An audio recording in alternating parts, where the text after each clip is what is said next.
update mancanegara hari ini. Telah live update selengkapnya untuk Anda. Kita masuk berita pertama, Tribuners. Kepala Nuklir PBB Rafael Grossi mengatakan situasi pembangkit listrik tenaga atom Zaporizhzhia menghadapi ancaman serius. PBB menyebut jebolnya bendungan besar berdampak pada ketahanan pangan global. Hancurnya bendungan bakal menurunkan harga pangan global dan menyebabkan kelangkaan air bersih untuk ratusan ribu orang di Ukraina. Dikutip tribunwow.com dari channel News Asia, Zaporizhzhia merupakan pabrik di Ukraina yang telah diduduki Rusia pada Jumat 16 Juni 2023. Namun Zaporizhzhia menjadi stabil setelah Ukraina melaporkan ada kemajuan dalam serangan balasannya tersebut. Kekhawatiran Kepala PBB terkait pembangkit nuklir terbesar di Eropa tersebut karena serangan yang membabi buta. Serangan Rusia ke Ukraina disebut menjadi penyebab hancurnya bendungan.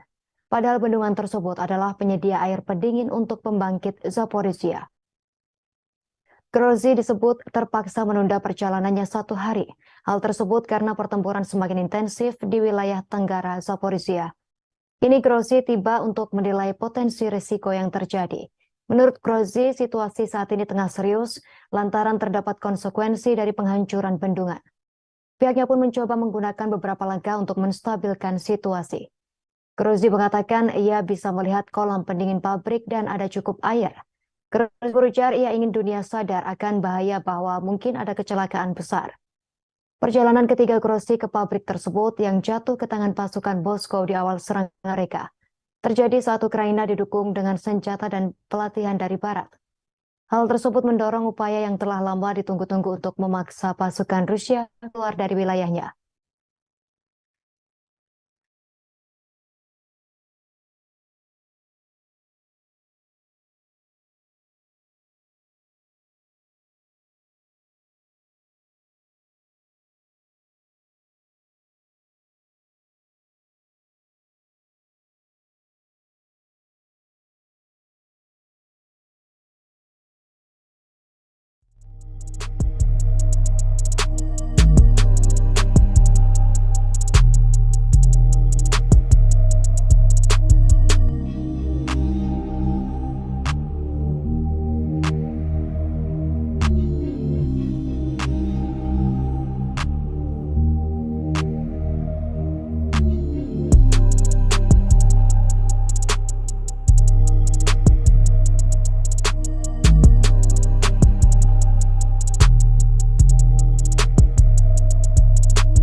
Para pemimpin Afrika berkunjung ke Ukraina pada hari Jumat 16 Juni 2023 lalu dalam upaya untuk menengahi perdamaian antara Rusia dan Ukraina.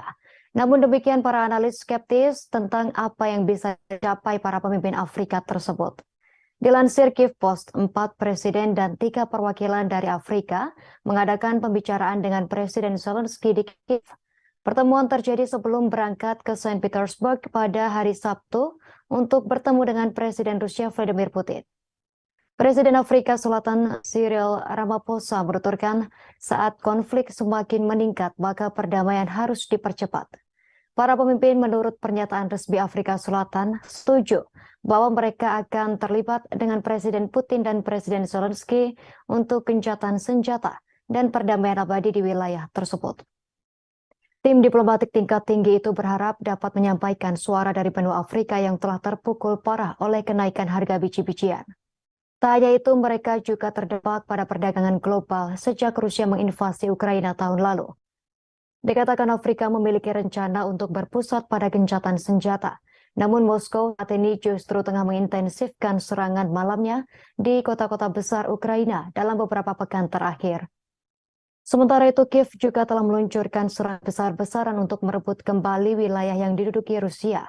Hal tersebut membuat kedua belah pihak tampak sulit menyetujui gencatan senjata.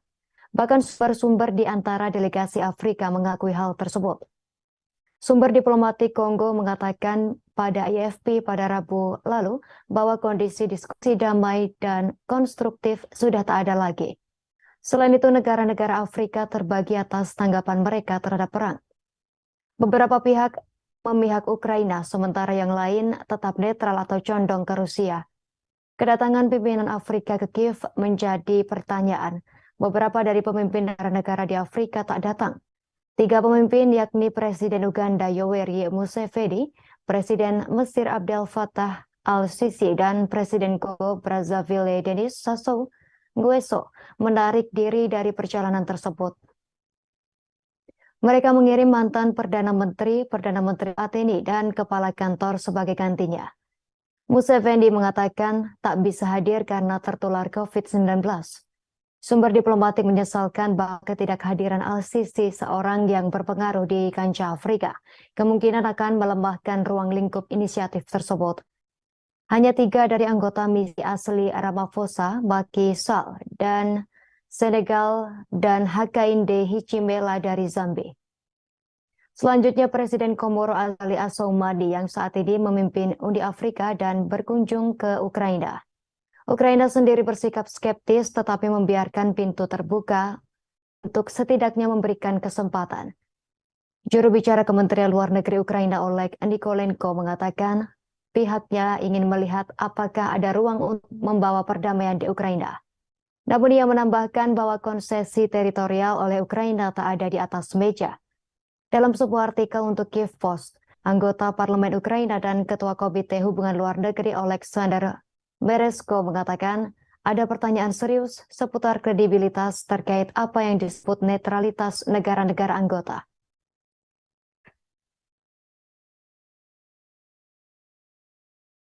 Ukrainians feel that they must fight and not give up. The road to peace is very hard. It's not easy. And even Nelson Mandela, when he wrote his book, Long Road to Freedom, he also knew that it was not easy. But at the same time, even when it was most difficult, even for us who felt that we should continue fighting against the apartheid misrulers of our country and we shouldn't give up, he said, we've got to find peace. We've got to make peace. Because he also realized, as our leader, that the continuation of the oppression and exploitation by the apartheid government was wreaking a lot of suffering and damage to the people of South Africa. And that's why he said, let us make peace. Knowing that peacemaking is not easy, it is very, very difficult. And I say this not out of disrespect for Militan lokal terkait dengan Islamic State atau ISIS diduga menjadi dalang tewasnya 25 siswa di sebuah sekolah menengah. Mereka diketahui juga menculik beberapa lainnya ketika menyerang sebuah sekolah di Uganda Barat pada Sabtu 17 Juni 2023. Dikutip dari Russia Today, sekolah tersebut berada di dekat perbatasan dengan Republik Demokratik Kongo atau DRC. Berbicara Kepolisian Nasional Uganda, Fred Enanga mengatakan serangan teroris itu terjadi pada Jumat 16 Juni malam. Peristiwa terjadi di sekolah menengah Lubirira di Mpondwe dekat Buera yang terletak di dekat perbatasan dengan Republik Demokratik Kongo. Tak disebutkan lebih lanjut jumlah korban tewas dan korban luka yang merupakan siswa sekolah tersebut. Enanga menyebut para anggota Pasukan Demokratik Sekutu atau ADF yang merupakan kelompok milisi yang berbasis di Kongo bagian timur. Mereka bertanggung jawab atas serangan mematikan tersebut. ADF juga diketahui telah menyatakan sumpah setia kepada kelompok teroris ISIS. Disebutkan Enanga bahwa ADF menyerang sekolah tersebut, juga membakar asrama dan menjarah pasokan makanan di sana. Para penyerang melarikan diri menuju Taman Nasional Virunga di Kongo. Pemberontak ADF melancarkan pemberontakan mereka melawan Presiden Yoweri Museveni pada 1990-an dari pangkalan awal di pegunungan Rwenzori. Kelompok tersebut sebagian besar dikalahkan oleh militer Uganda tetapi sisa melarikan diri melintasi perbatasan ke hutan luas di Kongo Timur dari mana mereka mempertahankan pemberontakan mereka. Selama ini mereka kerap melakukan serangan terhadap sasaran sipil dan militer di Kongo dan Uganda. Pendiri utama kelompok tersebut, Jamil Makulu, ditangkap di Tanzania pada 2015 lalu dan ditahan di penjara Uganda. Pemberontak ADF telah beroperasi dari dalam DRC selama 2 dekade terakhir. Pada tahun 2021, pemboman bunuh diri di ibu kota Uganda, Kampala, dan bagian lain negara tersebut disalahkan pada ADF. Pada April 2023, ADF menyerang sebuah desa di bagian timur Republik Demokratik Kongo, menewaskan sedikitnya 20 orang.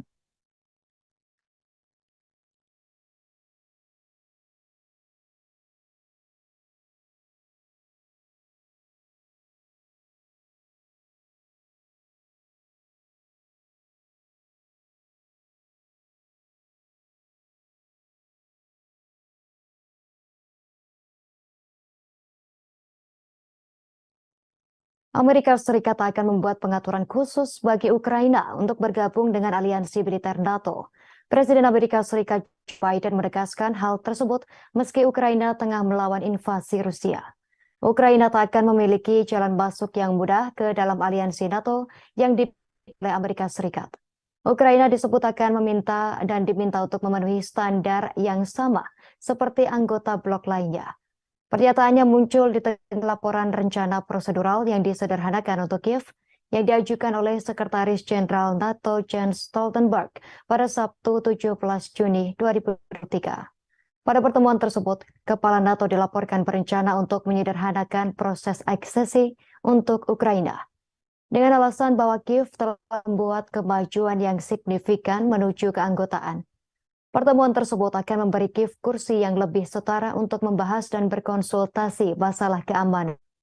Namun Stoltenberg menambahkan bahwa meskipun NATO akan mempererat hubungan politik dengan Ukraina pada KTT tersebut, tak akan ada pembicaraan tentang keanggotaan Kiev. Sementara Menteri Pertahanan Jerman Boris Pistorius telah menyarankan beberapa persyaratan untuk keanggotaan dapat dilonggarkan jika Ukraina pada akhirnya siap untuk bergabung. Negara-negara NATO telah memasok persenjataan senilai puluhan miliar dolar ke Ukraina sejak Moskow melancarkan invasi habis-habisan pada Februari tahun lalu.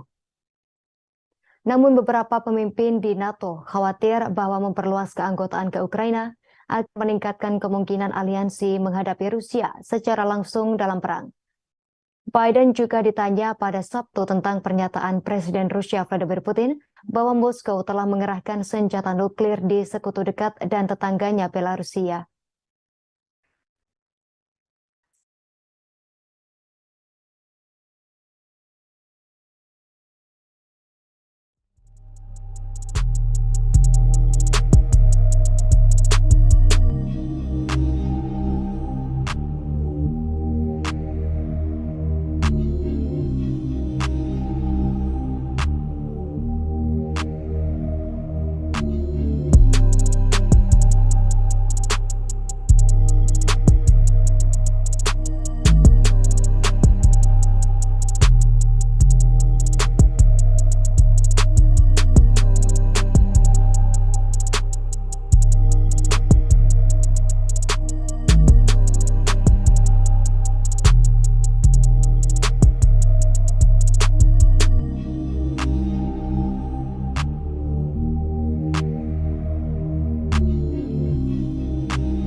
Ukraina disebut akan mempresentasikan pada London terkait rencana ambisiusnya mengubah Eropa menjadi pusat energi hingga tahun 2050 mendatang. Atas rencana tersebut, otoritas Kiev akan meminta 400 miliar dolar untuk mengimplementasikan program pemulihan. Dikutip dari ria.ru, media Forbes.ua menulis bahwa Ukraina akan menjadi pusat energi Eropa. Produksi listrik disebut bakal meningkat 7 kali lipat. Produksi gas meningkat 4 kali lipat dan minyak meningkat lebih dari 6 kali lipat. Sementara itu lebih dari 400 miliar dolar akan diinvestasikan dalam energi. Pemerintah disebut akan menghadirkan hal itu di masa depan energi Ukraina kepada mitra dan donor internasional di London pada konferensi internasional tentang rekonstruksi Ukraina atau URC 2023. Sebagai informasi, Ukraina berencana melokalkan 90% produksi reaktor modular kecil atau SMR dan memproduksi bahan bakar nuklir secara mandiri. Pada saat yang sama, pembangkit listrik tenaga panas berbahan bakar batu bara direncanakan untuk dinonaktifkan. Selesai dinonaktifkan akan diganti dengan CHPP dan TPP yang menggunakan gas dan biometana. Sesuai program, produksi minyak akan meningkat 6,7 kali lipat menjadi 15 juta, ekspor gas per tahun sebanyak 66 miliar meter kubik, penyulingan minyak sebanyak 11 juta ton. Selanjutnya, otoritas Ukraina berencana untuk membangun 69 gigawatt elektrolyser. Hal itu untuk produksi hidrogen dan meningkatkan kapasitas keluaran untuk mengekspor listrik ke UI 5 kali hingga 10 gigawatt. Menurut Alexander Kershenko, Direktur Pusat Penelitian Energi, angka-angka ini tak ada hubungannya dengan realitas. Lantaran rencana tersebut melebihi strategi energi negara yang sudah ambisius. Pada awal Juli 2022 lalu, pemerintah Ukraina di kota Lugano, Swiss, mempresentasikan rencana rekonstruksi pasca perang selama 10 tahun senilai 750 miliar dolar. Kiev melihat aset Rusia yang disita sebagai sumber utama pembiayaannya. Di tempat kedua adalah hibah dan pinjaman lunak dari organisasi keuangan internasional dan negara mitra.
Gerakan Sosial Politik Oposisi Bintang 5 atau D5Z mengadakan manifestasi ketidaksepakatan nasional dengan kebijakan ekonomi dan anti-Rusia pemerintah Italia di Roma.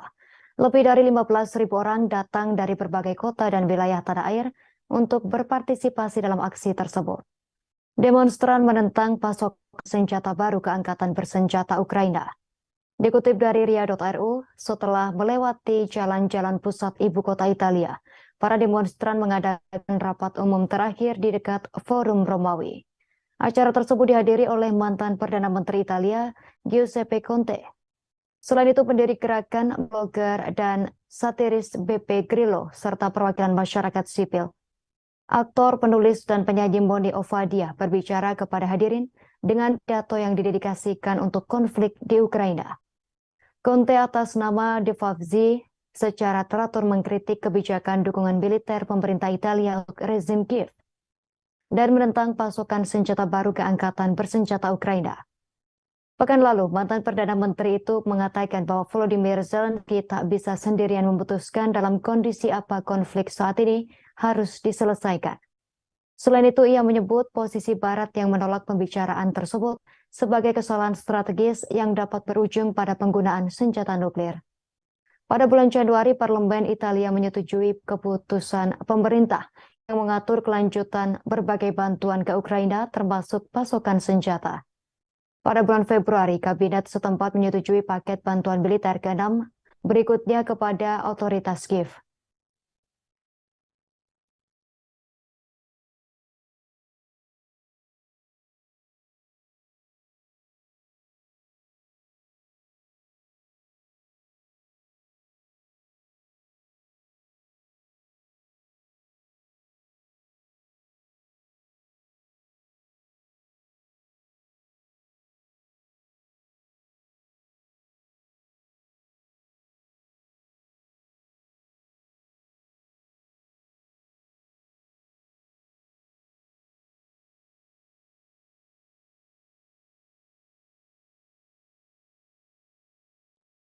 Halo, selamat siang Tribuners. Senang sekali saya Yustina Kartika kembali menjumpai Anda dalam live update mancanegara edisi Minggu 18 Juni 2023 hari ini. Siang ini kami akan menyajikan berbagai informasi teraktual dan terkini mengenai peristiwa yang terjadi di mancanegara. Inilah live update selengkapnya untuk Anda.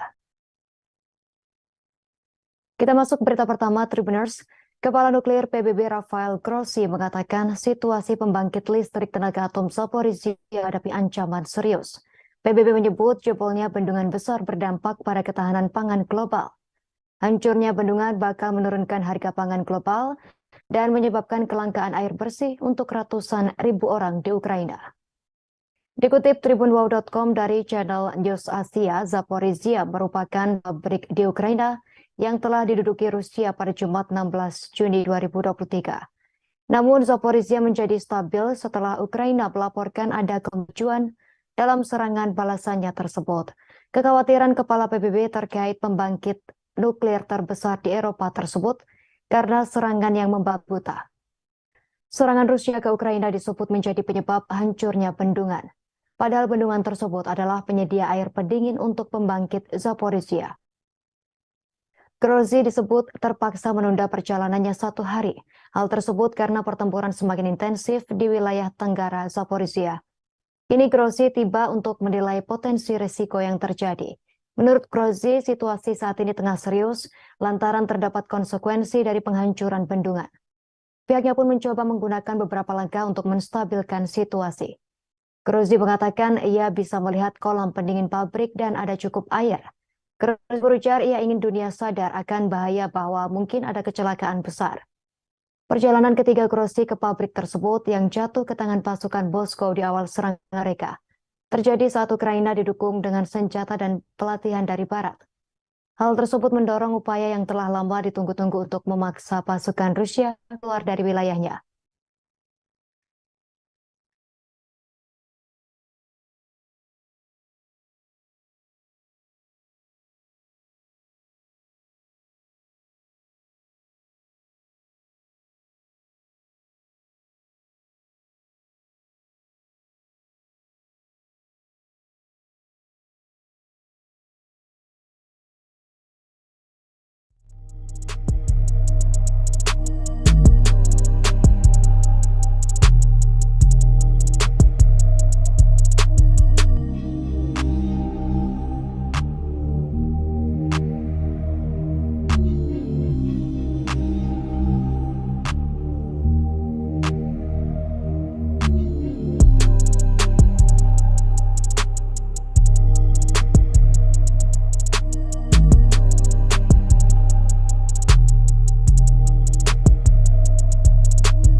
Para pemimpin Afrika berkunjung ke Ukraina pada hari Jumat 16 Juni 2023 lalu dalam upaya untuk menengahi perdamaian antara Rusia dan Ukraina.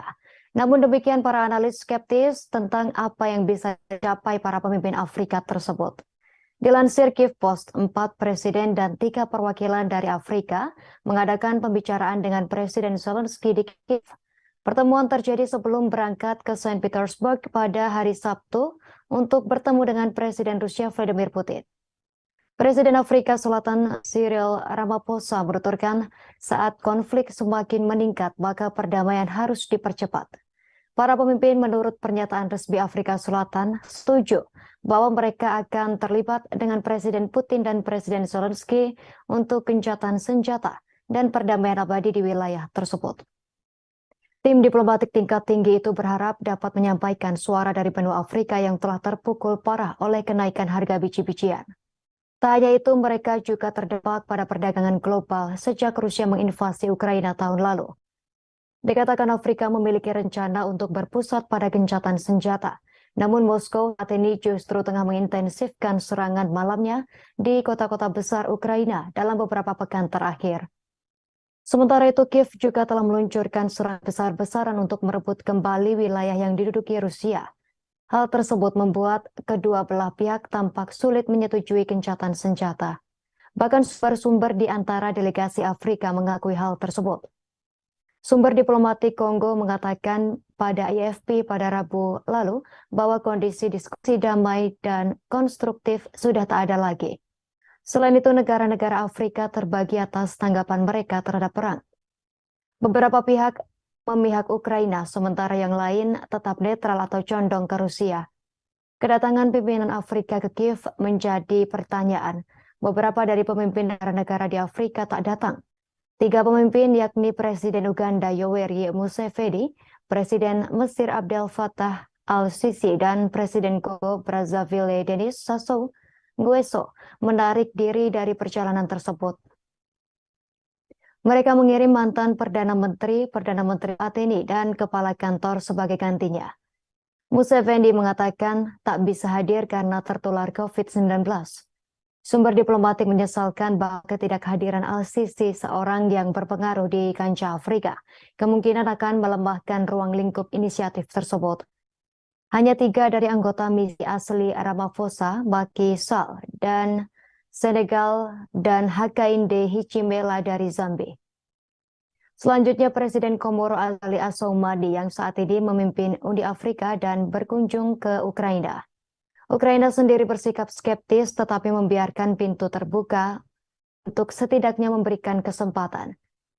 Juru bicara Kementerian Luar Negeri Ukraina Oleg Nikolenko mengatakan pihaknya ingin melihat apakah ada ruang untuk membawa perdamaian di Ukraina. Namun ia menambahkan bahwa konsesi teritorial oleh Ukraina tak ada di atas meja. Dalam sebuah artikel untuk Kiev Post, anggota Parlemen Ukraina dan Ketua Komite Hubungan Luar Negeri Oleksandr Meresko mengatakan ada pertanyaan serius seputar kredibilitas terkait apa yang disebut netralitas negara-negara anggota.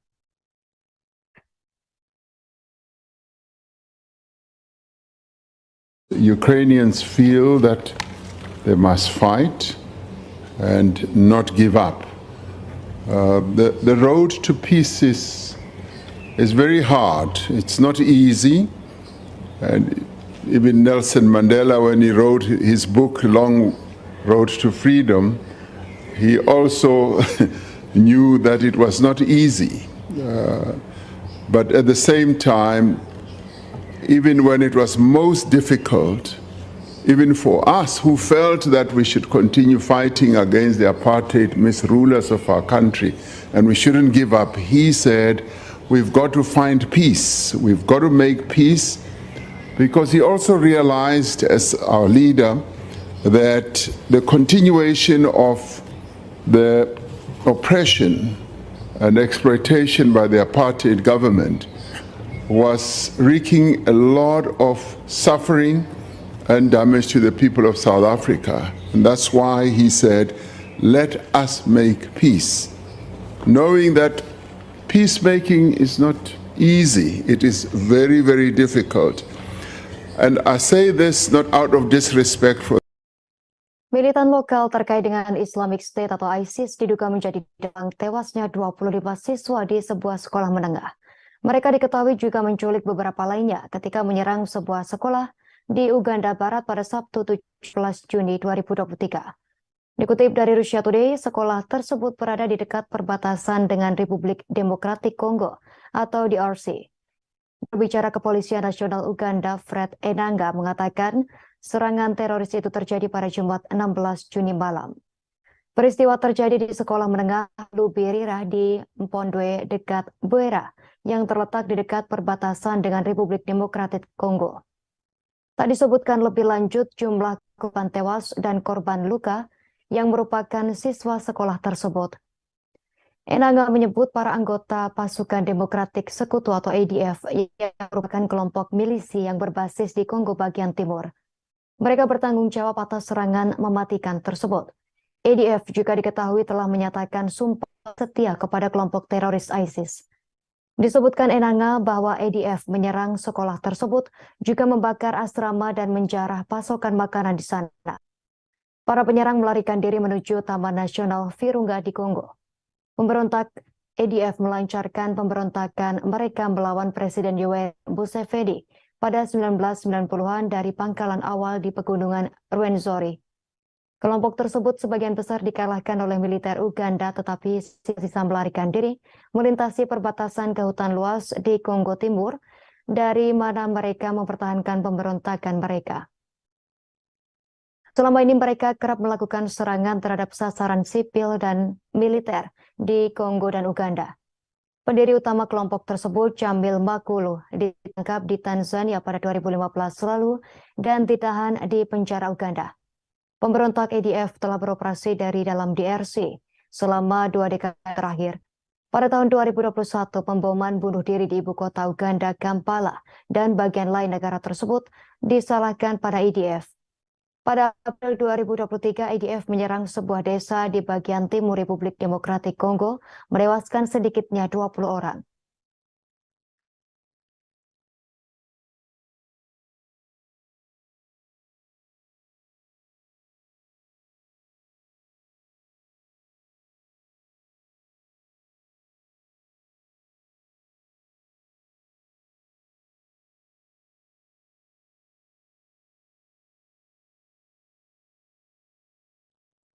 Amerika Serikat akan membuat pengaturan khusus bagi Ukraina untuk bergabung dengan aliansi militer NATO. Presiden Amerika Serikat Joe Biden menegaskan hal tersebut meski Ukraina tengah melawan invasi Rusia. Ukraina tak akan memiliki jalan masuk yang mudah ke dalam aliansi NATO yang dipilih oleh Amerika Serikat. Ukraina disebut akan diminta untuk memenuhi standar yang sama seperti anggota blok lainnya.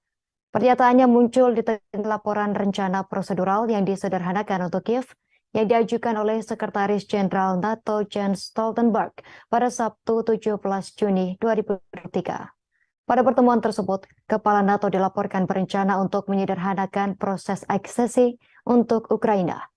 Dengan alasan bahwa Kiev telah membuat kemajuan yang signifikan menuju keanggotaan. Pertemuan tersebut akan memberi Kiev kursi yang lebih setara untuk membahas dan berkonsultasi masalah keamanan. Namun Stoltenberg menambahkan bahwa meskipun NATO akan mempererat hubungan politik dengan Ukraina pada KTT tersebut, tak akan ada pembicaraan tentang keanggotaan Kiev. Sementara Menteri Pertahanan Jerman Boris Pistorius telah menyarankan beberapa persyaratan untuk keanggotaan dapat dilonggarkan jika Ukraina pada akhirnya siap untuk bergabung. Negara-negara NATO telah memasok persenjataan senilai puluhan miliar dolar ke Ukraina sejak Moskow melancarkan invasi habis-habisan pada Februari tahun lalu. Namun beberapa pemimpin di NATO khawatir bahwa memperluas keanggotaan ke Ukraina akan meningkatkan kemungkinan aliansi menghadapi Rusia secara langsung dalam perang. Biden juga ditanya pada Sabtu tentang pernyataan Presiden Rusia Vladimir Putin bahwa Moskow telah mengerahkan senjata nuklir di sekutu dekat dan tetangganya Belarusia.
Ukraina disebut akan mempresentasikan pada London terkait rencana ambisiusnya mengubah Eropa menjadi pusat energi hingga tahun 2050 mendatang. Atas rencana tersebut, otoritas Kiev akan meminta 400 miliar dolar untuk mengimplementasikan program pemulihan. Dikutip dari ria.ru, media Forbes.ua menulis bahwa Ukraina akan menjadi pusat energi Eropa. Produksi listrik disebut bakal meningkat 7 kali lipat. Produksi gas meningkat 4 kali lipat dan minyak meningkat lebih dari 6 kali lipat. Sementara itu lebih dari 400 miliar dolar akan diinvestasikan dalam energi. Pemerintah disebut akan menghadirkan hal itu di masa depan energi Ukraina kepada mitra dan donor internasional di London pada konferensi internasional tentang rekonstruksi Ukraina atau URC 2023. Sebagai informasi, Ukraina berencana melokalkan 90% produksi reaktor modular kecil atau SMR dan memproduksi bahan bakar nuklir secara mandiri. Pada saat yang sama, pembangkit listrik tenaga panas berbahan bakar batu bara direncanakan untuk dinonaktifkan. Selesai dinonaktifkan akan diganti dengan CHPP dan TPP yang menggunakan gas dan biometana. Sesuai program, produksi minyak akan meningkat 6,7 kali lipat menjadi 15 juta, ekspor gas per tahun sebanyak 66 miliar meter kubik, penyulingan minyak sebanyak 11 juta ton. Selanjutnya, otoritas Ukraina berencana untuk membangun 69 gigawatt elektrolyser. Hal itu untuk produksi hidrogen dan meningkatkan kapasitas keluaran untuk mengekspor listrik ke UI 5 kali hingga 10 gigawatt. Menurut Alexander Kershenko, Direktur Pusat Penelitian Energi, angka-angka ini tak ada hubungannya dengan realitas. Lantaran rencana tersebut melebihi strategi energi negara yang sudah ambisius. Pada awal Juli 2022 lalu, pemerintah Ukraina di kota Lugano, Swiss, mempresentasikan rencana rekonstruksi pasca perang selama 10 tahun senilai 750 miliar dolar. Kiev melihat aset Rusia yang disita sebagai sumber utama pembiayaannya. Di tempat kedua adalah hibah dan pinjaman lunak dari organisasi keuangan internasional dan negara mitra.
Gerakan Sosial Politik Oposisi Bintang 5 atau D5Z mengadakan manifestasi ketidaksepakatan nasional dengan kebijakan ekonomi dan anti-Rusia pemerintah Italia di Roma.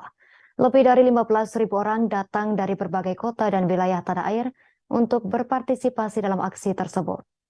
Demonstran menentang pasokan senjata baru ke Angkatan Bersenjata Ukraina. Dikutip dari ria.ru, setelah melewati jalan-jalan pusat ibu kota Italia, para demonstran mengadakan rapat umum terakhir di dekat Forum Romawi.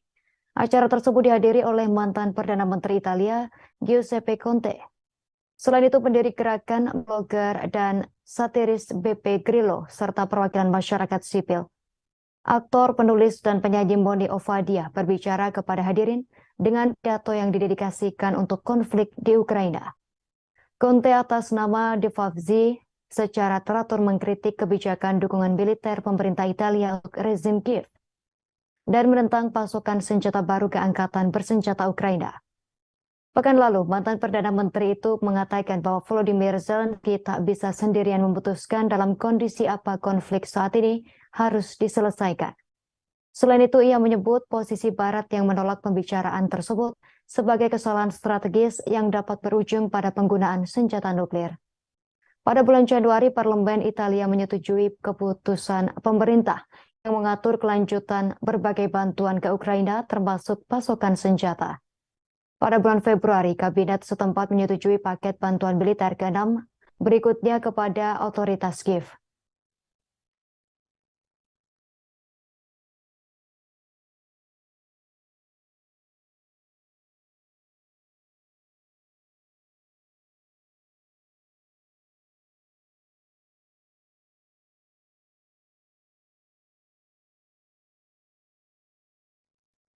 Wakil Ketua Dewan Keamanan Federasi Rusia Dmitry Medvedev dalam saluran Telegramnya mengungkapkan kekecewaannya pada Presiden Amerika Serikat Joe Biden. Ia menyebut menggenggam senjata nuklir yang berlokasi di Eropa, Jerman, Belgia, Belanda, Italia, dan Turki. Menurut Medvedev, ini bukan senjata nuklir taktis, melainkan amunisi penerbangan. Presiden Amerika Serikat Joe Biden membuat heboh dengan mengakhiri pidatonya dengan pengendalian senjata dengan God Save the Queen. Ucapannya pun membuat heran banyak pihak. Sementara itu, Joe Biden dikenal karena momen canggungnya saat tampil di depan umum pada Jumat 16 Juni 2023. Biden membuat hadirin bingung setelah ia secara aneh mengakhiri pidatonya dengan pengendalian senjata di kampus University of Hartford di Connecticut. Di akhir pidatonya, Biden berkata, "God Save the Queen, man." Netizen, jurnalis, dan pakar masih mencoba mencari tahu mengapa Biden berkata demikian dan apa sebenarnya yang ia maksudkan. Diketahui God Save the Queen adalah nama lagu kebangsaan Inggris di bawah Ratu Elizabeth II. Setelah kematiannya, putranya Raja Charles III naik takhta dan lagu kebangsaan dikembalikan menjadi God Save the King. Pidato Biden ditujukan pada seruannya untuk undang-undang baru yang melarang senapan semi-otomatis ke AR-15 dan magazin peluru berkapasitas tinggi, serta untuk membuat pemilik senjata bertanggung jawab atas penyimpanan senjata mereka yang tak aman. Sementara itu, pengguna Twitter berspekulasi tentang ucapan Biden dengan God Save the Queen, man. Banyak pengguna menggunakan meme lucu dan membuat lelucon tentang ucapan aneh Biden. Setelah mengucapkan hal tersebut, Biden buru-buru turun dari panggung. Menurut warganet, Biden lupa bahwa Ratu Elizabeth telah meninggal dunia. Bahkan Amerika bukan lagi menjadi koloni Inggris.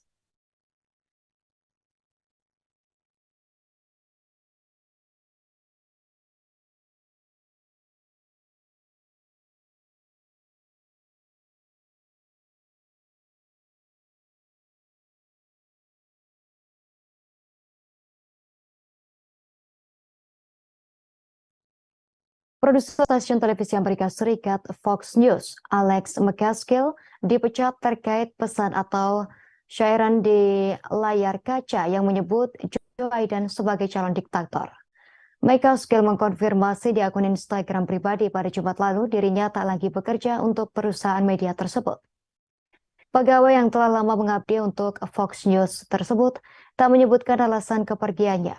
Namun mantan bos McCaskill yang juga mantan pembawa acara Kan Tucker Carlson menjelaskan kepergiannya terkait dengan gairan di monitor yang berbunyi calon diktator berbicara di Gedung Putih setelah pesaing politiknya ditangkap. Carlson menuliskan pada akun Twitternya, atas kata-kata tersebut muncul kurang dari 30 detik, namun efeknya langsung terlihat. Ia menambahkan bahwa spanduk tersebut membuat panik para eksekutif Fox. Mantan cendekiawan tersebut tak menyebut McCaskill di segmen tersebut, namun mengatakan ia dimarahi sebelum diberhentikan. Sementara produser konon menawarkan untuk tetap tinggal selama biasanya 2 minggu. Carlson mengatakan McCaskill diminta mengosongkan mejanya dan segera pergi. Fox kemudian mengakui insiden tersebut dalam pernyataan singkatnya. Fox mengatakan bahwa Karen segera diturunkan dan bahwa masalah tersebut telah diatasi. Meskipun tak disebutkan bagaimana caranya untuk mengatasi hal tersebut, teks diktator muncul di layar pada Selasa malam sebagai bagian dari liputan Fox atas 37 tuntutan pidana terhadap mantan Presiden Amerika Serikat Donald Trump yang diungkapkan minggu lalu. Ia dituduh menyimpan file rahasia secara tak benar setelah meninggalkan Gedung Putih pada tahun 2021 lalu, termasuk dokumen militer dan nuklir yang sensitif. Trump telah menolak tuduhan itu sebagai tipuan dan pekerjaan politik. Membandingkan kasus tersebut dengan 2 penyelidikan pemakzulan yang gagal saat ia menjadi presiden. Trump membantah sebuah kesalahan, malah menuduh Presiden Joe Biden menyimpan dokumen rahasia di rumah dan kantor pribadinya.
Upaya serangan drone Ukraina pada pipa minyak yang mengirimkan minyak Rusia ke Uni Eropa telah gagal dilakukan.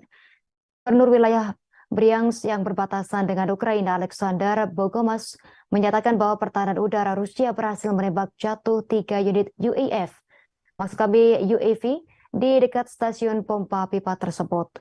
Dalam saluran telegramnya pada hari Sabtu, Bogomas menulis bahwa unit pertahanan udara dari angkatan bersenjata Rusia berhasil menggagalkan serangan militer Ukraina di stasiun pompa minyak Druzhba.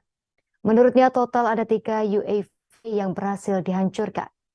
Dikutip dari Russia Today, pada bulan sebelumnya Washington Post melaporkan berdasarkan dokumen yang bocor dari Pentagon. Presiden Ukraina Volodymyr Zelensky pada Februari telah mengusulkan kepada Wakil Perdana Menteri Yulia Swiridenko untuk meledakkan pipa Druzhba yang memasok minyak ke Hungaria dan negara-negara lainnya. Dalam laporan tersebut, Zelensky disebut mengungkapkan niatnya untuk menghancurkan industri Hungaria dan menjadikan Perdana Menteri Viktor Orban sebagai target. Namun demikian, Zelensky menolak tuduhan terhadapnya. Meskipun Zelensky menolak tuduhan tersebut sebagai khayalan, Menteri Luar Negeri Hungaria Peter Szijjártó beberapa hari kemudian menuduh Ukraina melanggar kedaulatan Hungaria dengan tuduhan rencana yang diduga merusak keamanan pasokan energi Budapest.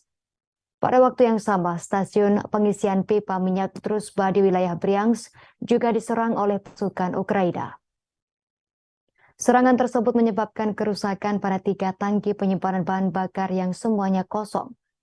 Pipa Druzhba merupakan satu jaringan transportasi minyak terbesar di dunia dengan panjang sekira 4.000 km atau 2.485 mil. Pipa tersebut mengangkut minyak dari Rusia ke Ukraina, Belarusia, Polandia, Hungaria, Slovakia, Republik Ceko, Austria, dan Jerman. Wilayah Bryansk yang berbatasan dengan Ukraina telah menjadi target serangan lintas batas berkali-kali, termasuk serangan mendadak yang dilakukan oleh kelompok neonazi yang berbasis di Ukraina pada bulan Maret lalu.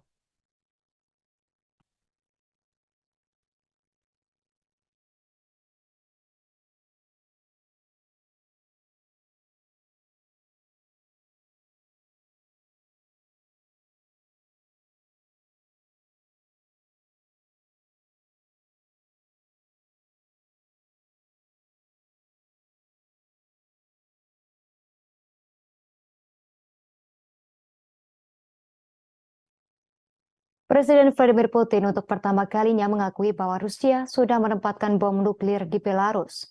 Hal tersebut diungkapkan Putin pada Jumat 16 Juni 2023. Ia mengatakan pengerahan senjata nuklir taktis itu sebagai pengingat bagi Barat bahwa mereka tak dapat mengalahkan Rusia. Berbicara di Forum Ekonomi Utama Rusia di Saint Petersburg, Putin mengatakan hulu ledak nuklir taktis Rusia telah dikirim ke sekutu dekatnya Belarus. Namun ia menekankan bahwa Rusia belum perlu menggunakan senjata nuklir untuk saat ini. Putin menegaskan pemindahan hulu ledak itu dimaksudkan sebagai peringatan kepada Barat tentang mempersenjatai dan mendukung Ukraina. Langkah tersebut adalah pengerahan hulu ledak senjata nuklir jarak pendek yang pertama oleh Moskow keluar Rusia sejak kejatuhan Uni Soviet.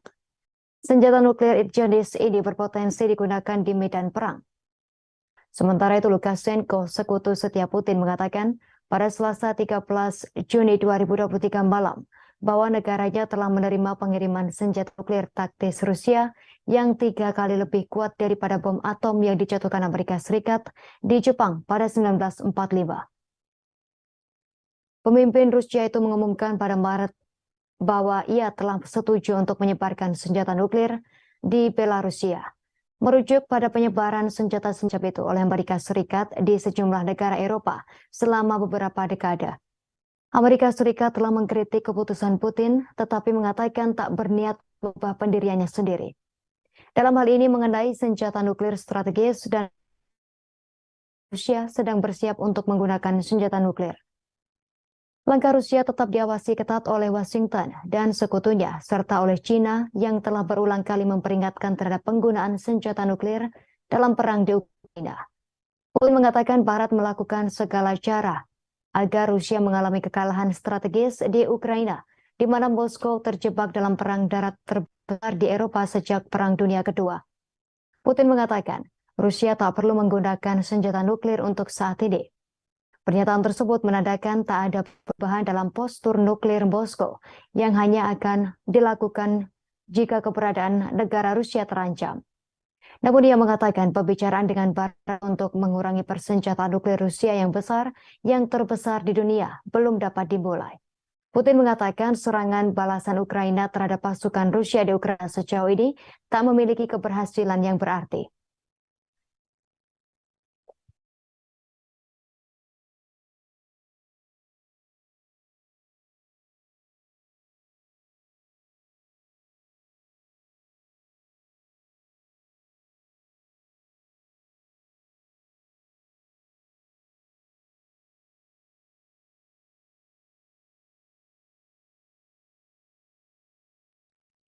Pemimpin Afrika yang mengatur kesepakatan damai antara Rusia dan Ukraina sempat disambut oleh rentetan rudal Rusia saat mereka tiba di Kiev.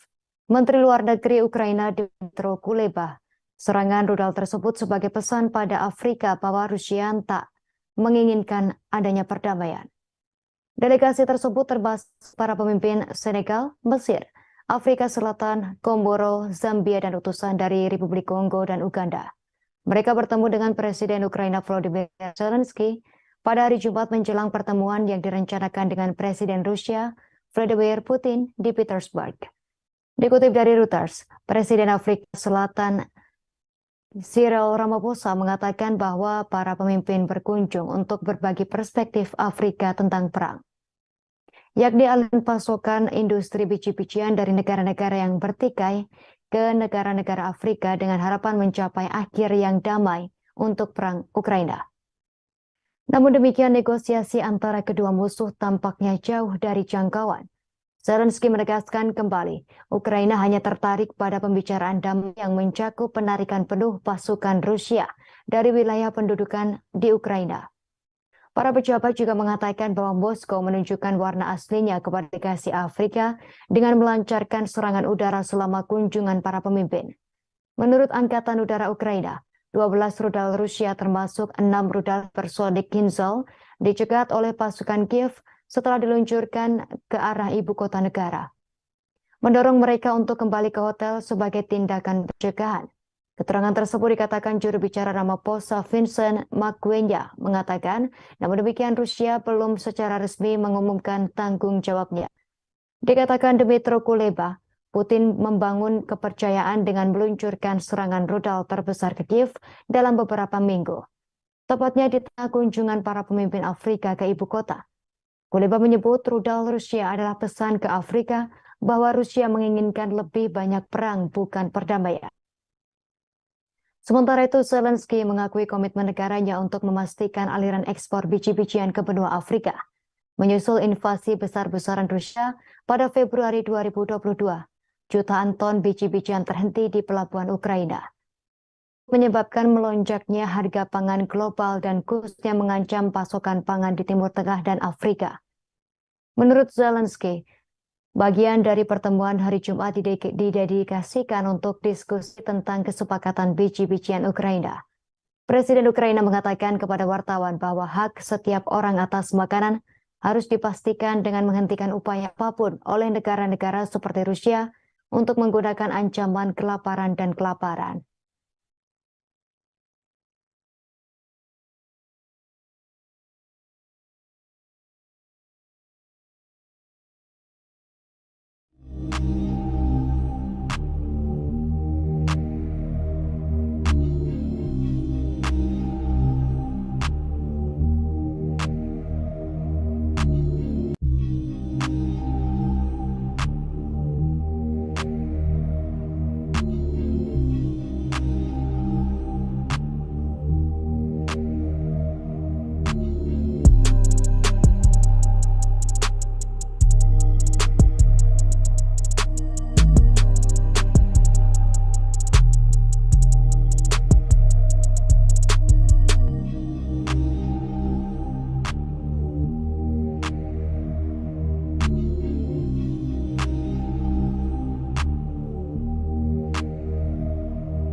Sekutu utama Presiden Rusia Vladimir Putin menyerukan senjata nuklir terhadap negara-negara anggota Organisasi Perjanjian Atlantik Utara atau NATO. Seruan tersebut dikatakan Putin di tengah perang Rusia-Ukraina yang sedang berlangsung saat ini. Dikutip dari Newsweek.com, NATO telah menjadi sekutu utama Ukraina di tengah invasi Rusia yang diluncurkan Putin Februari lalu. Aliansi militer antara Amerika Serikat, Eropa, dan Kanada telah mengutuk invasi tersebut sebagai pelanggaran terhadap norma-norma internasional, memberikan Kiev bantuan militer miliaran dolar yang dikaitkan dengan membalikan gelombang perang demi kepentingan Ukraina. Tetapi bantuan militer ini telah lama memicu kecaman dari Moskow yang menyamakan dukungan ini dengan partisipasi dalam perang. Putin pun telah berulang kali memperingatkan terkait konsekuensi bagi Barat karena mengirim persenjataan yang lebih kuat ke Ukraina. Ancaman terbaru terhadap Barat datang dari Vladimir Solovyov, pembawa acara Evening with Vladimir Solovyov di TV pemerintah Rusia. Solovyov dan pembawa acara TV negara Rusia lainnya sebagian besar menarik garis Kremlin di tengah perang karena anggota parlemen Rusia menindak perbedaan pendapat. Selain itu, tuan rumah ini telah membuat banyak ancaman terhadap NATO dan Barat, seringkali menggunakan retorika yang lebih keras daripada pejabat Rusia.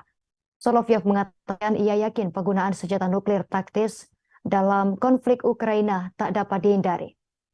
Rusia sendiri harus menggunakan senjata nuklir di tempat-tempat di mana peralatan Barat disimpan. Senjata tersebut untuk digunakan oleh tentara Ukraina di negara-negara seperti Polandia, Jerman, dan Slovakia, serta tempat-tempat di mana orang Ukraina sedang dilatih bahkan jika daerah tersebut berada di negara-negara NATO.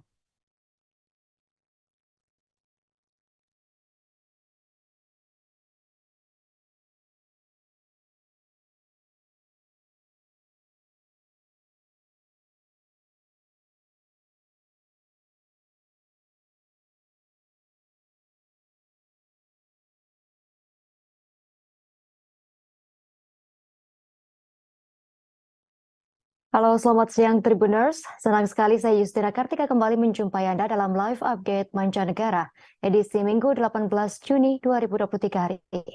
Siang ini kami akan menyajikan berbagai informasi teraktual dan terkini mengenai peristiwa yang terjadi di mancanegara. Inilah live update selengkapnya untuk Anda. Kita masuk berita pertama Tribuners. Kepala Nuklir PBB Rafael Grossi mengatakan situasi pembangkit listrik tenaga atom Zaporizhzhia hadapi ancaman serius. PBB menyebut jebolnya bendungan besar berdampak pada ketahanan pangan global. Hancurnya bendungan bakal menurunkan harga pangan global dan menyebabkan kelangkaan air bersih untuk ratusan ribu orang di Ukraina. Dikutip tribunwow.com dari channel News Asia, Zaporizhia merupakan pabrik di Ukraina yang telah diduduki Rusia pada Jumat 16 Juni 2023. Namun Zaporizhia menjadi stabil setelah Ukraina melaporkan ada kemajuan dalam serangan balasannya tersebut. Kekhawatiran Kepala PBB terkait pembangkit nuklir terbesar di Eropa tersebut karena serangan yang membabi buta. Serangan Rusia ke Ukraina disebut menjadi penyebab hancurnya bendungan. Padahal bendungan tersebut adalah penyedia air pendingin untuk pembangkit Zaporizhia. Grozny disebut terpaksa menunda perjalanannya 1 hari. Hal tersebut karena pertempuran semakin intensif di wilayah tenggara Zaporizhia. Kini Grozny tiba untuk menilai potensi risiko yang terjadi. Menurut Grozny, situasi saat ini tengah serius lantaran terdapat konsekuensi dari penghancuran bendungan. Pihaknya pun mencoba menggunakan beberapa langkah untuk menstabilkan situasi. Grozny mengatakan ia bisa melihat kolam pendingin pabrik dan ada cukup air. Grozny berujar ia ingin dunia sadar akan bahaya bahwa mungkin ada kecelakaan besar.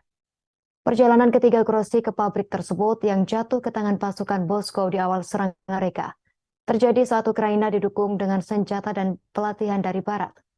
Hal tersebut mendorong upaya yang telah lama ditunggu-tunggu untuk memaksa pasukan Rusia keluar dari wilayahnya.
Para pemimpin Afrika berkunjung ke Ukraina pada hari Jumat 16 Juni 2023 lalu dalam upaya untuk menengahi perdamaian antara Rusia dan Ukraina.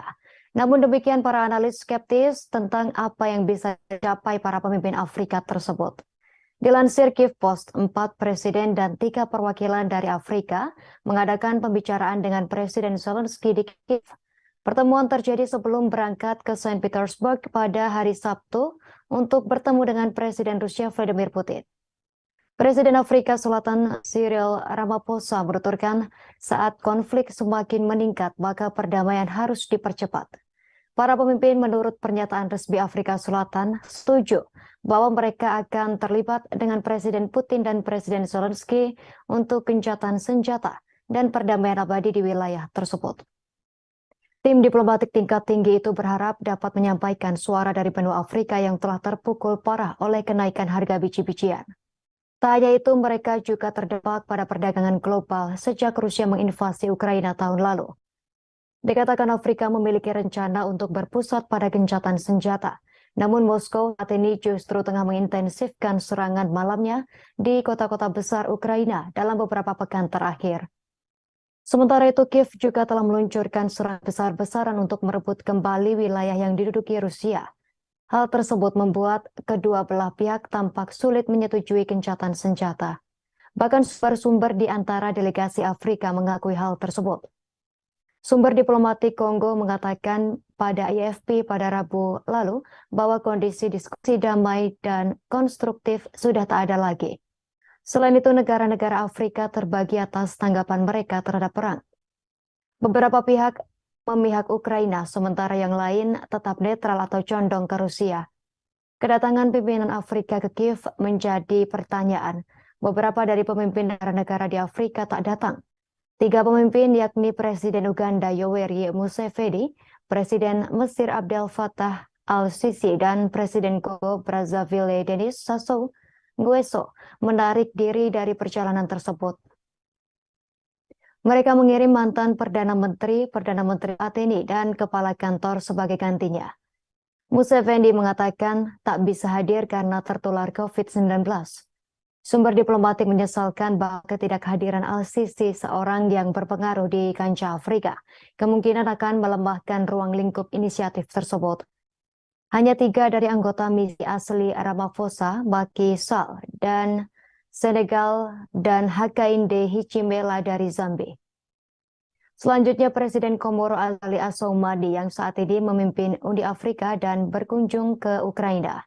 Ukraina sendiri bersikap skeptis tetapi membiarkan pintu terbuka untuk setidaknya memberikan kesempatan. Juru bicara Kementerian Luar Negeri Ukraina Oleg Nikolenko mengatakan pihaknya ingin melihat apakah ada ruang untuk membawa perdamaian di Ukraina. Namun ia menambahkan bahwa konsesi teritorial oleh Ukraina tak ada di atas meja.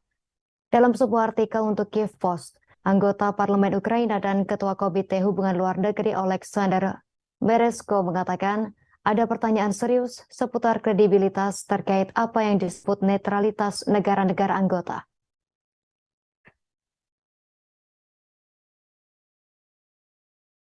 Ukrainians feel that they must fight and not give up.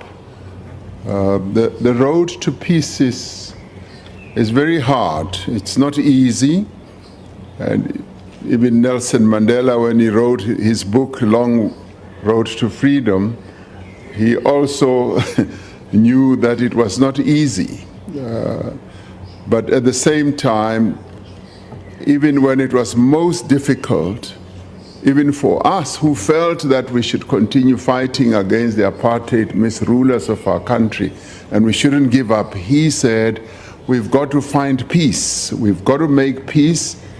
Because he also realized, as our leader, that the continuation of the oppression and exploitation by the apartheid government was wreaking a lot of suffering and damage to the people of South Africa. And that's why he said, let us make peace.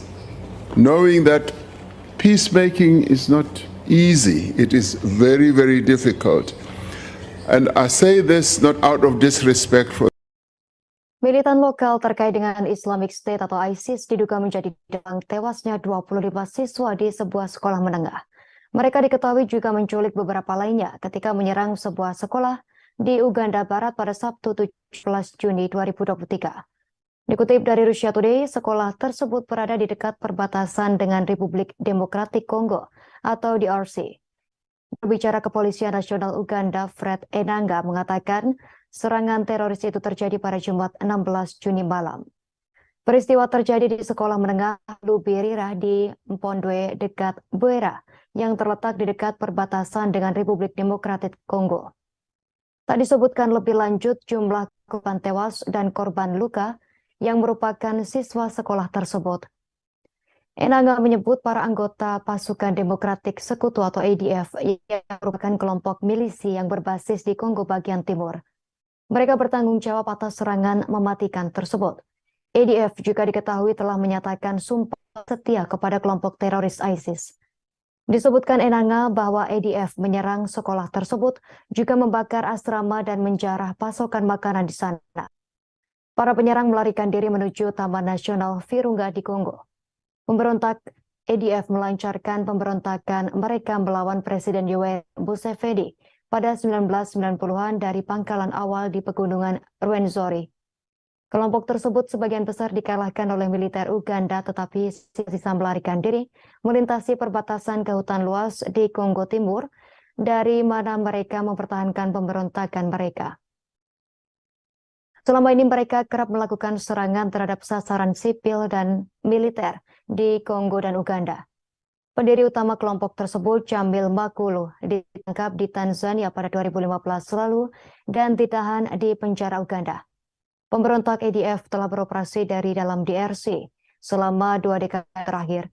Pada tahun 2021, pemboman bunuh diri di ibu kota Uganda, Kampala, dan bagian lain negara tersebut disalahkan pada IDF. Pada April 2023, IDF menyerang sebuah desa di bagian timur Republik Demokratik Kongo, menewaskan sedikitnya 20 orang.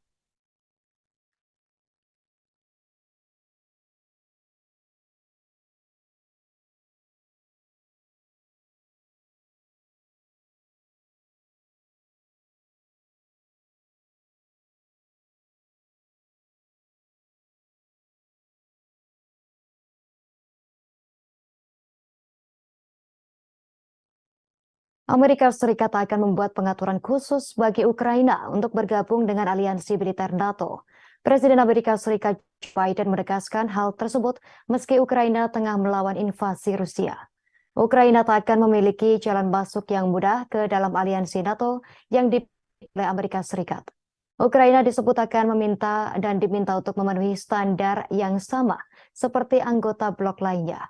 Pernyataannya muncul di tengah laporan rencana prosedural yang disederhanakan untuk Kiev yang diajukan oleh Sekretaris Jenderal NATO Jens Stoltenberg pada Sabtu 17 Juni 2023. Pada pertemuan tersebut, Kepala NATO dilaporkan berencana untuk menyederhanakan proses aksesi untuk Ukraina. Dengan alasan bahwa Kiev telah membuat kemajuan yang signifikan menuju keanggotaan. Pertemuan tersebut akan memberi Kiev kursi yang lebih setara untuk membahas dan berkonsultasi masalah keamanan. Namun Stoltenberg menambahkan bahwa meskipun NATO akan mempererat hubungan politik dengan Ukraina pada KTT tersebut, tak akan ada pembicaraan tentang keanggotaan Kiev. Sementara Menteri Pertahanan Jerman Boris Pistorius telah menyarankan beberapa persyaratan untuk keanggotaan dapat dilonggarkan jika Ukraina pada akhirnya siap untuk bergabung. Negara-negara NATO telah memasok persenjataan senilai puluhan miliar dolar ke Ukraina sejak Moskow melancarkan invasi habis-habisan pada Februari tahun lalu.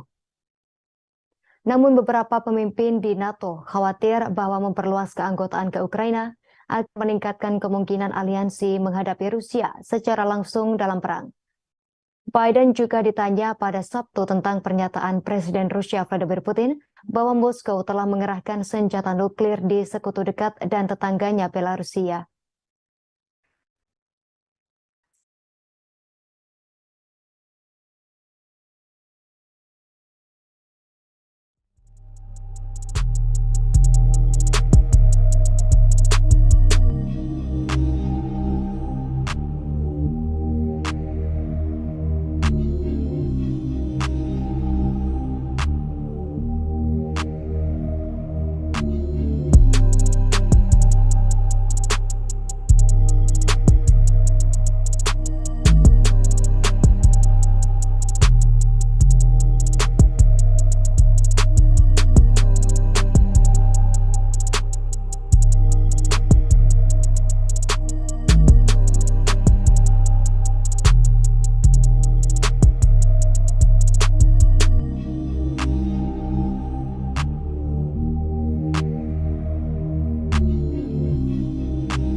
Ukraina disebut akan mempresentasikan pada London terkait rencana ambisiusnya mengubah Eropa menjadi pusat energi hingga tahun 2050 mendatang.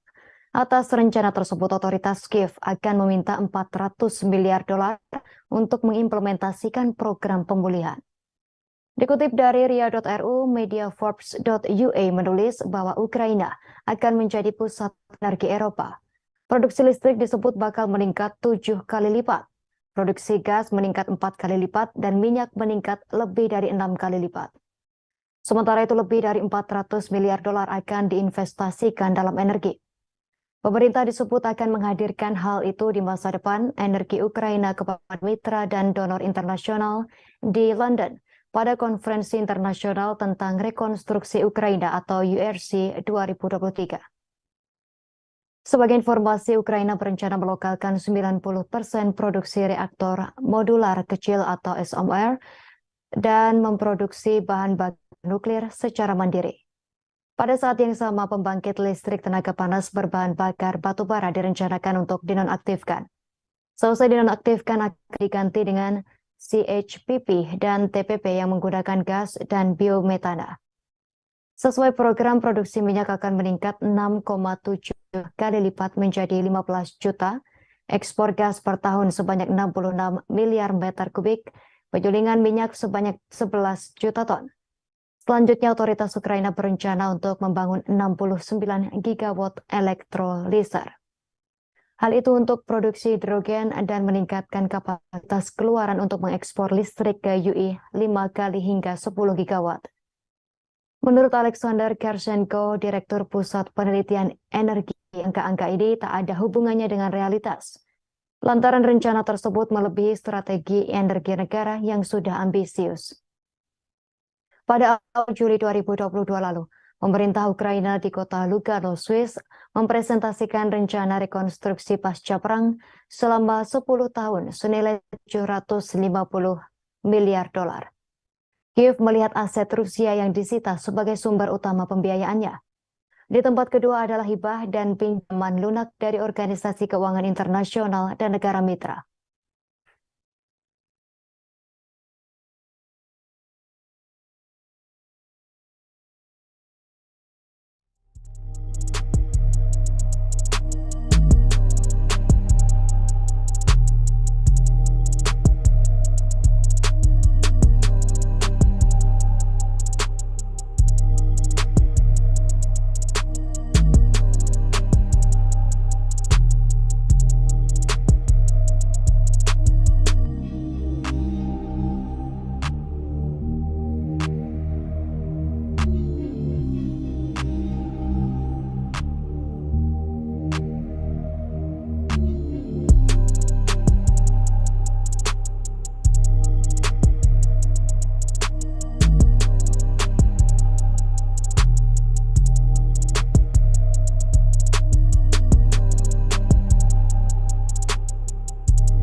Gerakan Sosial Politik Oposisi Bintang 5 atau D5Z mengadakan manifestasi ketidaksepakatan nasional dengan kebijakan ekonomi dan anti-Rusia pemerintah Italia di Roma.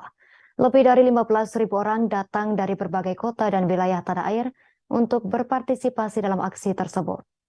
Demonstran menentang pasok senjata baru ke Angkatan Bersenjata Ukraina. Dikutip dari ria.ru, setelah melewati jalan-jalan pusat ibu kota Italia, para demonstran mengadakan rapat umum terakhir di dekat Forum Romawi. Acara tersebut dihadiri oleh mantan Perdana Menteri Italia, Giuseppe Conte. Selain itu, pendiri gerakan, blogger, dan satiris BP Grillo, serta perwakilan masyarakat sipil. Aktor, penulis, dan penyanyi Moni Ovadia berbicara kepada hadirin dengan pidato yang didedikasikan untuk konflik di Ukraina. Conte atas nama D5Z secara teratur mengkritik kebijakan dukungan militer pemerintah Italia untuk rezim Kiev dan menentang pasokan senjata baru ke Angkatan Bersenjata Ukraina.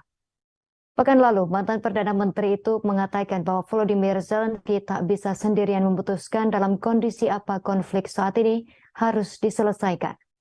Selain itu, ia menyebut posisi Barat yang menolak pembicaraan tersebut sebagai kesalahan strategis yang dapat berujung pada penggunaan senjata nuklir.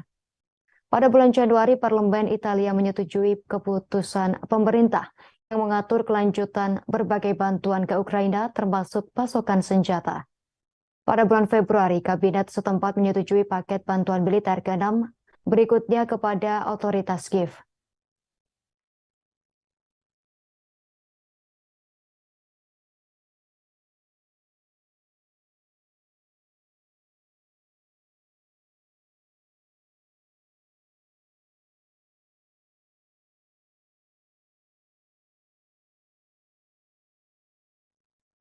Wakil Ketua Dewan Keamanan Federasi Rusia Dmitry Medvedev dalam saluran Telegramnya mengungkapkan kekecewaannya pada Presiden Amerika Serikat Joe Biden.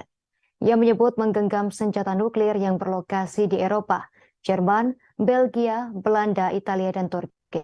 Menurut Medvedev, ini bukan senjata nuklir taktis, melainkan amunisi penerbangan.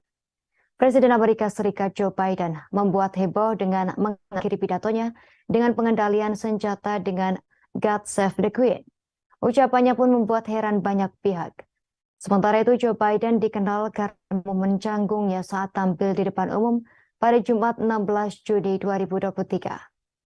Biden membuat hadirin bingung setelah ia secara aneh mengakhiri pidatonya dengan pengendalian senjata di kampus University of Hartford di Connecticut. Di akhir pidatonya, Biden berkata, "God Save the Queen man." Netizen, jurnalis, dan pakar masih mencoba mencari tahu mengapa Biden berkata demikian dan apa sebenarnya yang ia maksudkan. Diketahui God Save the Queen adalah nama lagu kebangsaan Inggris di bawah Ratu Elizabeth II. Setelah kematiannya, putranya Raja Charles III naik takhta dan lagu kebangsaan dikembalikan menjadi God Save the King. Pidato Biden ditujukan pada seruannya untuk undang-undang baru yang melarang senapan semi-otomatis ke AR-15 dan magazin peluru berkapasitas tinggi, serta untuk membuat pemilik senjata bertanggung jawab atas penyimpanan senjata mereka yang tak aman. Sementara itu, pengguna Twitter berspekulasi tentang ucapan Biden dengan God Save the Queen man. Banyak pengguna menggunakan meme lucu dan membuat lelucon tentang ucapan aneh Biden. Setelah mengucapkan hal tersebut, Biden buru-buru turun dari panggung. Menurut warganet, Biden lupa bahwa Ratu Elizabeth telah meninggal dunia. Bahkan Amerika bukan lagi menjadi koloni Inggris.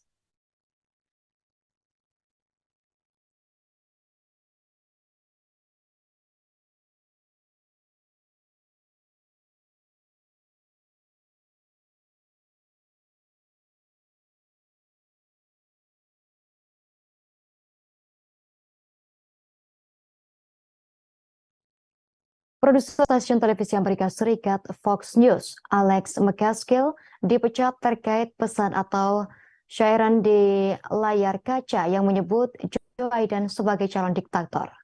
McCaskill mengkonfirmasi di akun Instagram pribadi pada Jumat lalu dirinya tak lagi bekerja untuk perusahaan media tersebut. Pegawai yang telah lama mengabdi untuk Fox News tersebut tak menyebutkan alasan kepergiannya. Namun mantan bos McCaskill yang juga mantan pembawa acara Gagakan, Tucker Carlson, menjelaskan kepergiannya terkait dengan gairan di monitor yang berbunyi calon diktator berbicara di Gedung Putih setelah pesaing politiknya ditangkap. Carlson menuliskan pada akun Twitternya, atas kata-kata tersebut muncul kurang dari 30 detik, namun efeknya langsung terlihat. Ia menambahkan bahwa spanduk tersebut membuat panik para eksekutif Fox.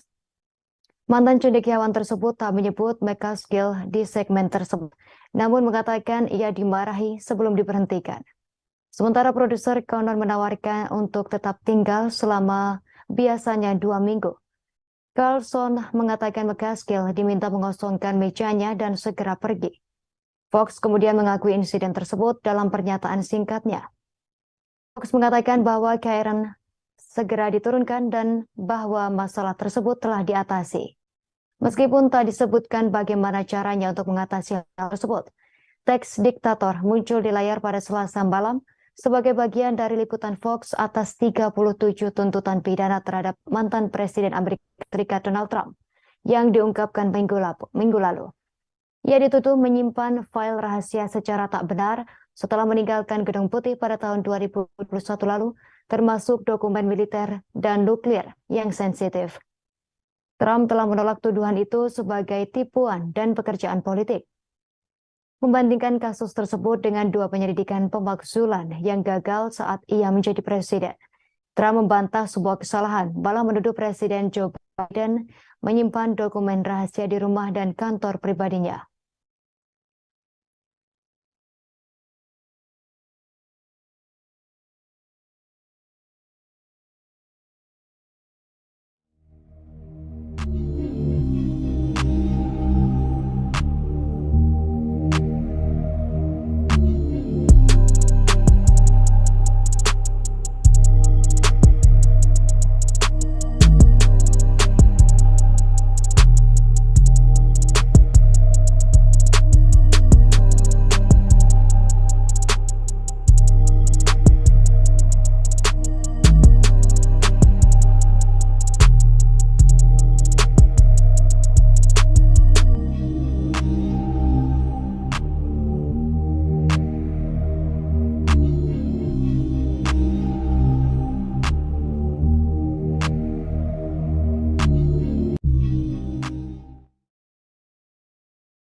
Upaya serangan drone Ukraina pada pipa minyak yang mengirimkan minyak Rusia ke Uni Eropa telah gagal dilakukan.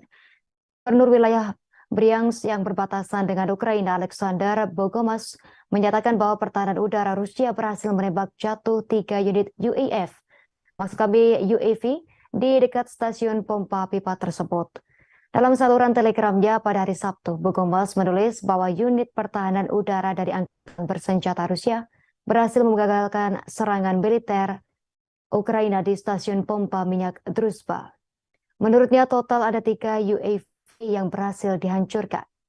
Dikutip dari Russia Today, pada bulan sebelumnya Washington Post melaporkan berdasarkan dokumen yang bocor dari Pentagon. Presiden Ukraina Volodymyr Zelensky pada Februari telah mengusulkan kepada Wakil Perdana Menteri Yulia Swiridenko untuk meledakkan pipa Druzhba yang memasok minyak ke Hungaria dan negara-negara lainnya. Dalam laporan tersebut, Zelensky disebut mengungkapkan niatnya untuk menghancurkan industri Hungaria dan menjadikan Perdana Menteri Viktor Orban sebagai target. Namun demikian, Zelensky menolak tuduhan terhadapnya.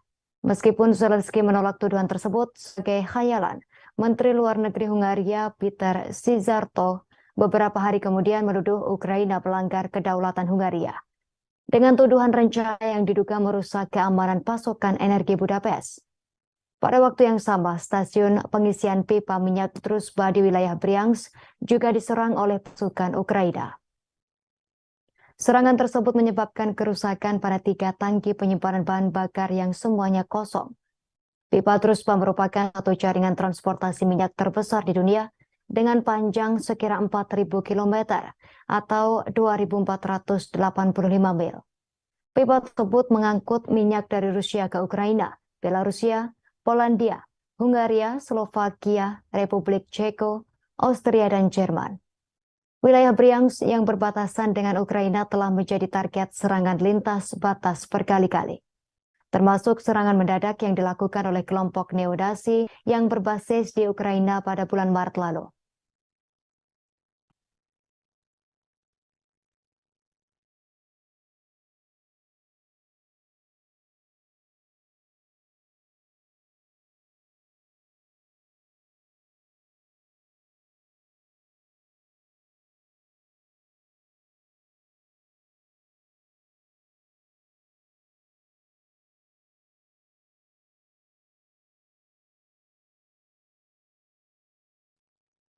Presiden Vladimir Putin untuk pertama kalinya mengakui bahwa Rusia sudah menempatkan bom nuklir di Belarus.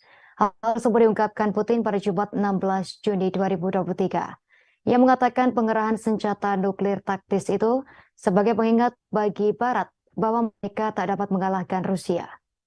Berbicara di Forum Ekonomi Utama Rusia di Saint Petersburg, Putin mengatakan hulu ledak nuklir taktis Rusia telah dikirim ke sekutu dekatnya Belarus. Namun ia menekankan bahwa Rusia belum perlu menggunakan senjata nuklir untuk saat ini.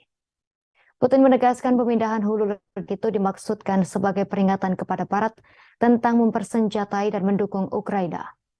Langkah tersebut adalah pengerahan hulu ledak senjata nuklir jarak pendek yang pertama oleh Moskow keluar Rusia sejak kejatuhan Uni Soviet. Senjata nuklir jenis ini berpotensi digunakan di medan perang. Sementara itu, Lukashenko, sekutu setia Putin, mengatakan pada Selasa 13 Juni 2023 malam bahwa negaranya telah menerima pengiriman senjata nuklir taktis Rusia yang 3 kali lebih kuat daripada bom atom yang dijatuhkan Amerika Serikat di Jepang pada 1945. Pemimpin Rusia itu mengumumkan pada Maret bahwa ia telah setuju untuk menyebarkan senjata nuklir di Belarusia, merujuk pada penyebaran senjata-senjata itu oleh Amerika Serikat di sejumlah negara Eropa selama beberapa dekade. Amerika Serikat telah mengkritik keputusan Putin, tetapi mengatakan tak berniat mengubah pendiriannya sendiri. Dalam hal ini mengenai senjata nuklir strategis dan Rusia sedang bersiap untuk menggunakan senjata nuklir. Langkah Rusia tetap diawasi ketat oleh Washington dan sekutunya, serta oleh China yang telah berulang kali memperingatkan terhadap penggunaan senjata nuklir dalam perang di Ukraina.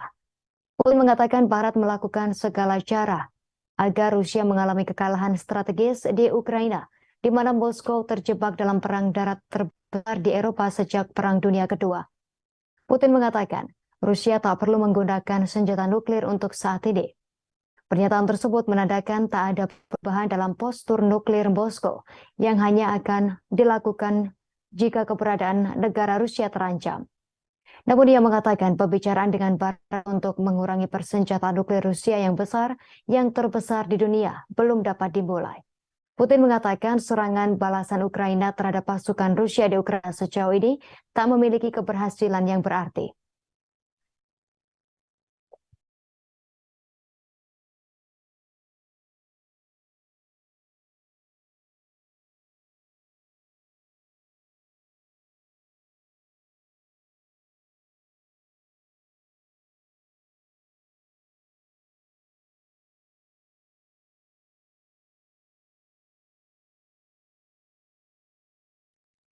Pemimpin Afrika yang mengatur kesepakatan damai antara Rusia dan Ukraina sempat disambut oleh rentetan rudal Rusia saat mereka tiba di Kiev. Menteri Luar Negeri Ukraina Dmytro Kuleba, serangan rudal tersebut sebagai pesan pada Afrika bahwa Rusia tak menginginkan adanya perdamaian. Delegasi tersebut termasuk para pemimpin Senegal, Mesir, Afrika Selatan, Komoro, Zambia, dan utusan dari Republik Kongo dan Uganda. Mereka bertemu dengan Presiden Ukraina Volodymyr Zelensky pada hari Jumat menjelang pertemuan yang direncanakan dengan Presiden Rusia Vladimir Putin di Petersburg. Dikutip dari Reuters, Presiden Afrika Selatan Cyril Ramaphosa mengatakan bahwa para pemimpin berkunjung untuk berbagi perspektif Afrika tentang perang, yakni aliran pasokan industri biji-bijian dari negara-negara yang bertikai ke negara-negara Afrika dengan harapan mencapai akhir yang damai untuk perang Ukraina. Namun demikian, negosiasi antara kedua musuh tampaknya jauh dari jangkauan. Zelensky menegaskan kembali, Ukraina hanya tertarik pada pembicaraan damai yang mencakup penarikan penuh pasukan Rusia dari wilayah pendudukan di Ukraina. Para pejabat juga mengatakan bahwa Moskow menunjukkan warna aslinya kepada delegasi Afrika dengan melancarkan serangan udara selama kunjungan para pemimpin.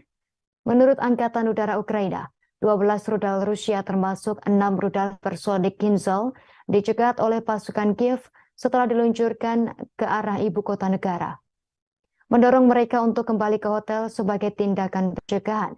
Keterangan tersebut dikatakan juru bicara Ramaphosa Vincent Magwenya mengatakan, namun demikian Rusia belum secara resmi mengumumkan tanggung jawabnya.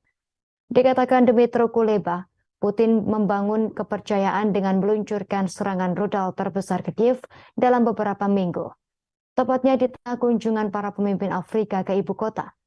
Kuleba menyebut rudal Rusia adalah pesan ke Afrika bahwa Rusia menginginkan lebih banyak perang, bukan perdamaian. Sementara itu, Zelensky mengakui komitmen negaranya untuk memastikan aliran ekspor biji-bijian ke benua Afrika, menyusul invasi besar-besaran Rusia pada Februari 2022. Jutaan ton biji-bijian terhenti di pelabuhan Ukraina, menyebabkan melonjaknya harga pangan global dan khususnya mengancam pasokan pangan di Timur Tengah dan Afrika. Menurut Zelensky, bagian dari pertemuan hari Jumat didedikasikan untuk diskusi tentang kesepakatan biji-bijian Ukraina. Presiden Ukraina mengatakan kepada wartawan bahwa hak setiap orang atas makanan harus dipastikan dengan menghentikan upaya apapun oleh negara-negara seperti Rusia untuk menggunakan ancaman kelaparan dan kelaparan.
Sekutu utama Presiden Rusia Vladimir Putin menyerukan senjata nuklir terhadap negara-negara anggota Organisasi Perjanjian Atlantik Utara atau NATO. Seruan tersebut dikatakan Putin di tengah perang Rusia-Ukraina yang sedang berlangsung saat ini. Dikutip dari Newsweek.com, NATO telah menjadi sekutu utama Ukraina di tengah invasi Rusia yang diluncurkan Putin Februari lalu. Aliansi militer antara Amerika Serikat, Eropa, dan Kanada telah mengutuk invasi tersebut sebagai pelanggaran terhadap norma-norma internasional. Memberikan Kiev bantuan militer miliaran dolar yang dikaitkan dengan membalikan gelombang perang demi kepentingan Ukraina. Tetapi bantuan militer ini telah lama memicu kecaman dari Moskow yang menyamakan dukungan ini dengan partisipasi dalam perang. Putin pun telah berulang kali memperingatkan terkait konsekuensi bagi Barat karena mengirim persenjataan yang lebih kuat ke Ukraina. Ancaman terbaru terhadap Barat datang dari Vladimir Solovyov, pembawa acara Evening with Vladimir Solovyov di TV pemerintah Rusia. Solovyov dan pembawa acara TV negara Rusia lainnya sebagian besar menarik garis Kremlin di tengah perang karena anggota parlemen Rusia menindak perbedaan pendapat. Selain itu, tuan rumah ini telah membuat banyak ancaman terhadap NATO dan Barat. Seringkali menggunakan retorika yang lebih keras daripada pejabat Rusia. Solovyov mengatakan ia yakin penggunaan senjata nuklir taktis dalam konflik Ukraina tak dapat dihindari. Rusia sendiri harus menggunakan senjata nuklir di tempat-tempat di mana peralatan Barat disimpan. Senjata tersebut untuk digunakan oleh tentara Ukraina di negara-negara seperti Polandia, Jerman, dan Slovakia, serta tempat-tempat di mana orang Ukraina sedang dilatih bahkan jika daerah tersebut berada di negara-negara NATO.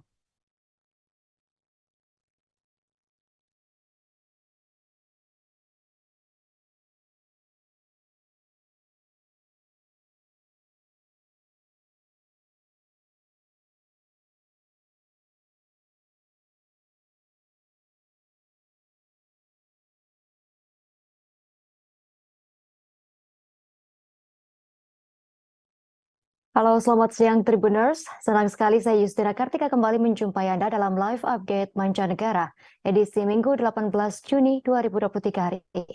Siang ini kami akan menyajikan berbagai informasi teraktual dan terkini mengenai peristiwa yang terjadi di mancanegara. Inilah live update selengkapnya untuk Anda. Kita masuk berita pertama, Tribuners. Kepala Nuklir PBB Rafael Grossi mengatakan situasi pembangkit listrik tenaga atom Zaporizhzhia hadapi ancaman serius. PBB menyebut jebolnya bendungan besar berdampak pada ketahanan pangan global. Hancurnya bendungan bakal menurunkan harga pangan global dan menyebabkan kelangkaan air bersih untuk ratusan ribu orang di Ukraina. Dikutip tribunwow.com dari channel News Asia, Zaporizhzhia merupakan pabrik di Ukraina yang telah diduduki Rusia pada Jumat 16 Juni 2023. Namun Zaporizhzhia menjadi stabil setelah Ukraina melaporkan ada kemajuan dalam serangan balasannya tersebut.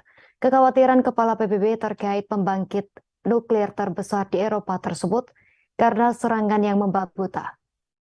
Serangan Rusia ke Ukraina disebut menjadi penyebab hancurnya bendungan. Padahal bendungan tersebut adalah penyedia air pendingin untuk pembangkit Zaporizhzhia. Grossi disebut terpaksa menunda perjalanannya 1 hari. Hal tersebut karena pertempuran semakin intensif di wilayah tenggara Zaporizhzhia. Kini Grossi tiba untuk menilai potensi risiko yang terjadi. Menurut Grossi, situasi saat ini tengah serius lantaran terdapat konsekuensi dari penghancuran bendungan. Pihaknya pun mencoba menggunakan beberapa langkah untuk menstabilkan situasi. Grossi mengatakan ia bisa melihat kolam pendingin pabrik dan ada cukup air. Grossi berujar ia ingin dunia sadar akan bahaya bahwa mungkin ada kecelakaan besar. Perjalanan ketiga Grossi ke pabrik tersebut yang jatuh ke tangan pasukan Moskow di awal serangan mereka terjadi saat Ukraina didukung dengan senjata dan pelatihan dari Barat. Hal tersebut mendorong upaya yang telah lama ditunggu-tunggu untuk memaksa pasukan Rusia keluar dari wilayahnya.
Para pemimpin Afrika berkunjung ke Ukraina pada hari Jumat 16 Juni 2023 lalu dalam upaya untuk menengahi perdamaian antara Rusia dan Ukraina. Namun demikian, para analis skeptis tentang apa yang bisa dicapai para pemimpin Afrika tersebut. Dilansir Kiev Post, 4 presiden dan 3 perwakilan dari Afrika mengadakan pembicaraan dengan Presiden Zelensky di Kiev. Pertemuan terjadi sebelum berangkat ke Saint Petersburg pada hari Sabtu untuk bertemu dengan Presiden Rusia Vladimir Putin. Presiden Afrika Selatan Cyril Ramaphosa menuturkan saat konflik semakin meningkat maka perdamaian harus dipercepat. Para pemimpin menurut pernyataan resmi Afrika Selatan setuju bahwa mereka akan terlibat dengan Presiden Putin dan Presiden Zelensky untuk gencatan senjata dan perdamaian abadi di wilayah tersebut. Tim diplomatik tingkat tinggi itu berharap dapat menyampaikan suara dari benua Afrika yang telah terpukul parah oleh kenaikan harga biji-bijian. Tak hanya itu, mereka juga terdampak pada perdagangan global sejak Rusia menginvasi Ukraina tahun lalu. Dikatakan Afrika memiliki rencana untuk berpusat pada gencatan senjata. Namun Moskow saat ini justru tengah mengintensifkan serangan malamnya di kota-kota besar Ukraina dalam beberapa pekan terakhir. Sementara itu, Kiev juga telah meluncurkan serangan besar-besaran untuk merebut kembali wilayah yang diduduki Rusia. Hal tersebut membuat kedua belah pihak tampak sulit menyetujui gencatan senjata. Bahkan sumber-sumber di antara delegasi Afrika mengakui hal tersebut. Sumber diplomatik Kongo mengatakan pada IFP pada Rabu lalu bahwa kondisi diskusi damai dan konstruktif sudah tak ada lagi. Selain itu, negara-negara Afrika terbagi atas tanggapan mereka terhadap perang. Beberapa pihak memihak Ukraina, sementara yang lain tetap netral atau condong ke Rusia. Kedatangan pimpinan Afrika ke Kiev menjadi pertanyaan. Beberapa dari pemimpin negara-negara di Afrika tak datang. 3 pemimpin yakni Presiden Uganda Yoweri Museveni, Presiden Mesir Abdel Fattah al-Sisi, dan Presiden Kongo Brazzaville Denis Sassou Nguesso menarik diri dari perjalanan tersebut. Mereka mengirim mantan Perdana Menteri Ateni, dan Kepala Kantor sebagai gantinya. Museveni mengatakan tak bisa hadir karena tertular COVID-19. Sumber diplomatik menyesalkan bahwa ketidakhadiran al-Sisi, seorang yang berpengaruh di kancah Afrika, kemungkinan akan melemahkan ruang lingkup inisiatif tersebut. Hanya 3 dari anggota misi asli Ramaphosa, Macky Sall dan Senegal, dan Hakainde Hichilema dari Zambia. Selanjutnya, Presiden Komoro Ali Assoumani yang saat ini memimpin Uni Afrika dan berkunjung ke Ukraina.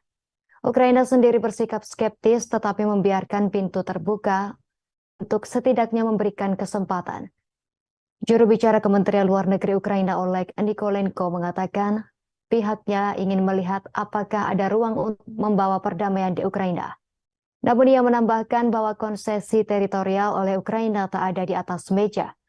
Dalam sebuah artikel untuk Kiev Post, anggota Parlemen Ukraina dan Ketua Komite Hubungan Luar Negeri Oleksandr Meresko mengatakan ada pertanyaan serius seputar kredibilitas terkait apa yang disebut netralitas negara-negara anggota.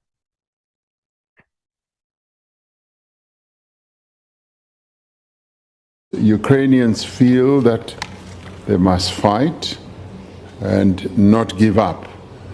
The road to peace is very hard. It's not easy, and even Nelson Mandela, when he wrote his book, Long Road to Freedom, he also knew that it was not easy. But at the same time, even when it was most difficult, even for us who felt that we should continue fighting against the apartheid misrulers of our country, and we shouldn't give up, he said, we've got to find peace. We've got to make peace. Because he also realized, as our leader, that the continuation of the oppression and exploitation by the apartheid government was wreaking a lot of suffering and damage to the people of South Africa. And that's why he said, let us make peace. Knowing that peacemaking is not easy, it is very, very difficult. And I say this not out of disrespect for Militan lokal terkait dengan Islamic State atau ISIS diduga menjadi dalang tewasnya 25 siswa di sebuah sekolah menengah. Mereka diketahui juga menculik beberapa lainnya ketika menyerang sebuah sekolah di Uganda Barat pada Sabtu 17 Juni 2023. Dikutip dari Russia Today, sekolah tersebut berada di dekat perbatasan dengan Republik Demokratik Kongo atau DRC. Berbicara Kepolisian Nasional Uganda, Fred Enanga mengatakan serangan teroris itu terjadi pada Jumat 16 Juni malam. Peristiwa terjadi di sekolah menengah Lubirira di Mpondwe dekat Buera yang terletak di dekat perbatasan dengan Republik Demokratik Kongo. Tak disebutkan lebih lanjut jumlah korban tewas dan korban luka yang merupakan siswa sekolah tersebut. Enanga menyebut para anggota Pasukan Demokratik Sekutu atau ADF yang merupakan kelompok milisi yang berbasis di Kongo bagian timur. Mereka bertanggung jawab atas serangan mematikan tersebut. ADF juga diketahui telah menyatakan sumpah setia kepada kelompok teroris ISIS. Disebutkan Enanga bahwa ADF menyerang sekolah tersebut, juga membakar asrama dan menjarah pasokan makanan di sana. Para penyerang melarikan diri menuju Taman Nasional Virunga di Kongo. Pemberontak ADF melancarkan pemberontakan mereka melawan Presiden Yoweri Museveni pada 1990-an dari pangkalan awal di pegunungan Rwenzori. Kelompok tersebut sebagian besar dikalahkan oleh militer Uganda tetapi sisa melarikan diri melintasi perbatasan ke hutan luas di Kongo Timur dari mana mereka mempertahankan pemberontakan mereka. Selama ini mereka kerap melakukan serangan terhadap sasaran sipil dan militer di Kongo dan Uganda. Pendiri utama kelompok tersebut, Jamil Makulu, ditangkap di Tanzania pada 2015 lalu dan ditahan di penjara Uganda. Pemberontak ADF telah beroperasi dari dalam DRC selama 2 dekade terakhir. Pada tahun 2021, pemboman bunuh diri di ibu kota Uganda, Kampala, dan bagian lain negara tersebut disalahkan pada ADF. Pada April 2023, ADF menyerang sebuah desa di bagian timur Republik Demokratik Kongo, menewaskan sedikitnya 20 orang.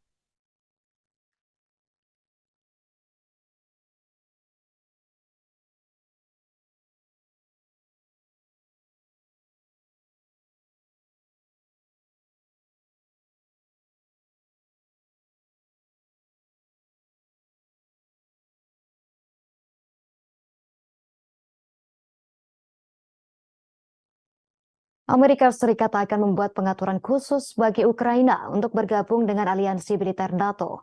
Presiden Amerika Serikat Joe Biden menegaskan hal tersebut meski Ukraina tengah melawan invasi Rusia. Ukraina tak akan memiliki jalan masuk yang mudah ke dalam aliansi NATO yang dipilih oleh Amerika Serikat. Ukraina disebut akan diminta untuk memenuhi standar yang sama seperti anggota blok lainnya. Pernyataannya muncul di tengah laporan rencana prosedural yang disederhanakan untuk Kiev yang diajukan oleh Sekretaris Jenderal NATO Jens Stoltenberg pada Sabtu 17 Juni 2023.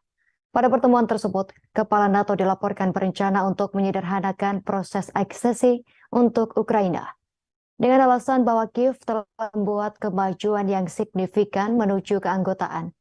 Pertemuan tersebut akan memberi Kiev kursi yang lebih setara untuk membahas dan berkonsultasi masalah keamanan. Namun Stoltenberg menambahkan bahwa meskipun NATO akan mempererat hubungan politik dengan Ukraina pada KTT tersebut, tak akan ada pembicaraan tentang keanggotaan Kiev. Sementara Menteri Pertahanan Jerman Boris Pistorius telah menyarankan beberapa persyaratan untuk keanggotaan dapat dilonggarkan jika Ukraina pada akhirnya siap untuk bergabung. Negara-negara NATO telah memasok persenjataan senilai puluhan miliar dolar ke Ukraina sejak Moskow melancarkan invasi habis-habisan pada Februari tahun lalu. Namun beberapa pemimpin di NATO khawatir bahwa memperluas keanggotaan ke Ukraina akan meningkatkan kemungkinan aliansi menghadapi Rusia secara langsung dalam perang. Biden juga ditanya pada Sabtu tentang pernyataan Presiden Rusia Vladimir Putin bahwa Moskow telah mengerahkan senjata nuklir di sekutu dekat dan tetangganya Belarusia.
Ukraina disebut akan mempresentasikan pada London terkait rencana ambisiusnya mengubah Eropa menjadi pusat energi hingga tahun 2050 mendatang. Atas rencana tersebut, otoritas Kiev akan meminta 400 miliar dolar untuk mengimplementasikan program pemulihan. Dikutip dari ria.ru, media Forbes.ua menulis bahwa Ukraina akan menjadi pusat energi Eropa. Produksi listrik disebut bakal meningkat 7 kali lipat. Produksi gas meningkat 4 kali lipat dan minyak meningkat lebih dari 6 kali lipat. Sementara itu lebih dari 400 miliar dolar akan diinvestasikan dalam energi. Pemerintah disebut akan menghadirkan hal itu di masa depan energi Ukraina kepada mitra dan donor internasional di London pada konferensi internasional tentang rekonstruksi Ukraina atau URC 2023. Sebagai informasi, Ukraina berencana melokalkan 90% produksi reaktor modular kecil atau SMR dan memproduksi bahan bakar nuklir secara mandiri. Pada saat yang sama, pembangkit listrik tenaga panas berbahan bakar batu bara direncanakan untuk dinonaktifkan. Selesai dinonaktifkan akan diganti dengan CHPP dan TPP yang menggunakan gas dan biometana.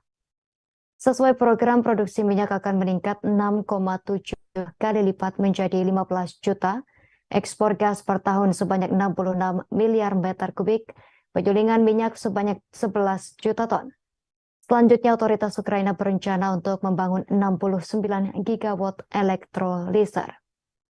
Hal itu untuk produksi hidrogen dan meningkatkan kapasitas keluaran untuk mengekspor listrik ke UI 5 kali hingga 10 gigawatt. Menurut Alexander Kershenko, Direktur Pusat Penelitian Energi, angka-angka ini tak ada hubungannya dengan realitas. Lantaran rencana tersebut melebihi strategi energi negara yang sudah ambisius. Pada awal Juli 2022 lalu, pemerintah Ukraina di kota Lugano, Swiss, mempresentasikan rencana rekonstruksi pasca perang selama 10 tahun senilai 750 miliar dolar. Kiev melihat aset Rusia yang disita sebagai sumber utama pembiayaannya. Di tempat kedua adalah hibah dan pinjaman lunak dari organisasi keuangan internasional dan negara mitra.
Gerakan Sosial Politik Oposisi Bintang 5 atau D5Z mengadakan manifestasi ketidaksepakatan nasional dengan kebijakan ekonomi dan anti-Rusia pemerintah Italia di Roma. Lebih dari 15.000 orang datang dari berbagai kota dan wilayah tanah air untuk berpartisipasi dalam aksi tersebut. Demonstran menentang pasokan senjata baru ke Angkatan Bersenjata Ukraina. Dikutip dari ria.ru, setelah melewati jalan-jalan pusat ibu kota Italia, para demonstran mengadakan rapat umum terakhir di dekat Forum Romawi. Acara tersebut dihadiri oleh mantan Perdana Menteri Italia, Giuseppe Conte. Selain itu, pendiri gerakan, blogger, dan satiris BP Grillo, serta perwakilan masyarakat sipil. Aktor, penulis, dan penyanyi Moni Ovadia berbicara kepada hadirin dengan pidato yang didedikasikan untuk konflik di Ukraina. Conte atas nama D5Z secara teratur mengkritik kebijakan dukungan militer pemerintah Italia untuk rezim Kiev dan menentang pasokan senjata baru ke Angkatan Bersenjata Ukraina. Pekan lalu, mantan Perdana Menteri itu mengatakan bahwa Volodymyr Zelensky tak bisa sendirian memutuskan dalam kondisi apa konflik saat ini harus diselesaikan. Selain itu, ia menyebut posisi Barat yang menolak pembicaraan tersebut sebagai kesalahan strategis yang dapat berujung pada penggunaan senjata nuklir. Pada bulan Januari, Parlemen Italia menyetujui keputusan pemerintah yang mengatur kelanjutan berbagai bantuan ke Ukraina termasuk pasokan senjata. Pada bulan Februari, Kabinet setempat menyetujui paket bantuan militer ke-6 berikutnya kepada otoritas Kiev.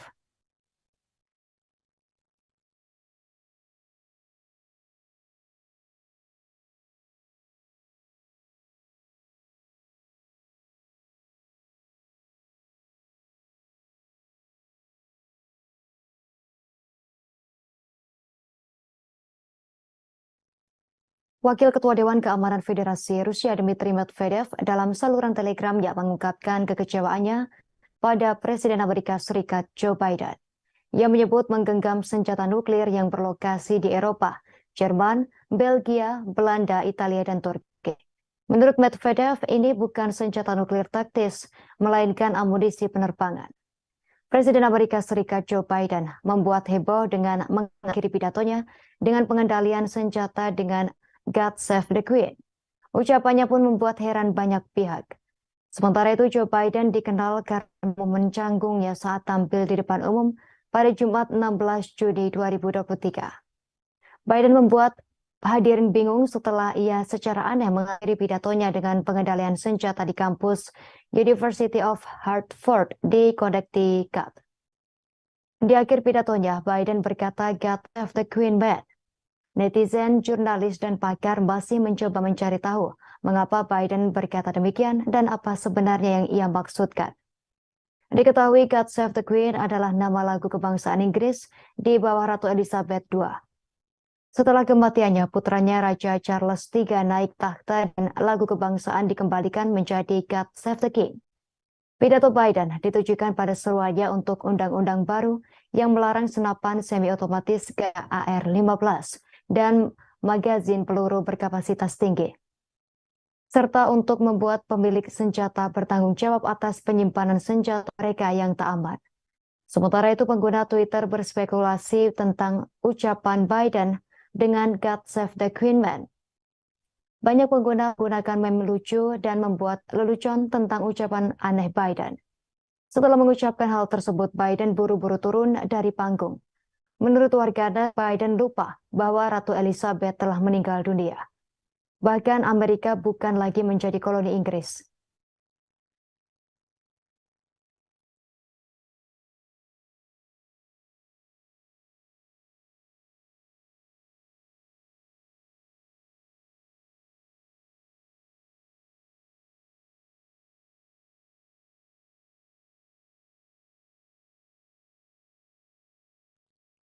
Produser stasiun televisi Amerika Serikat Fox News, Alex McCaskill, dipecat terkait pesan atau syairan di layar kaca yang menyebut Joe Biden sebagai calon diktator.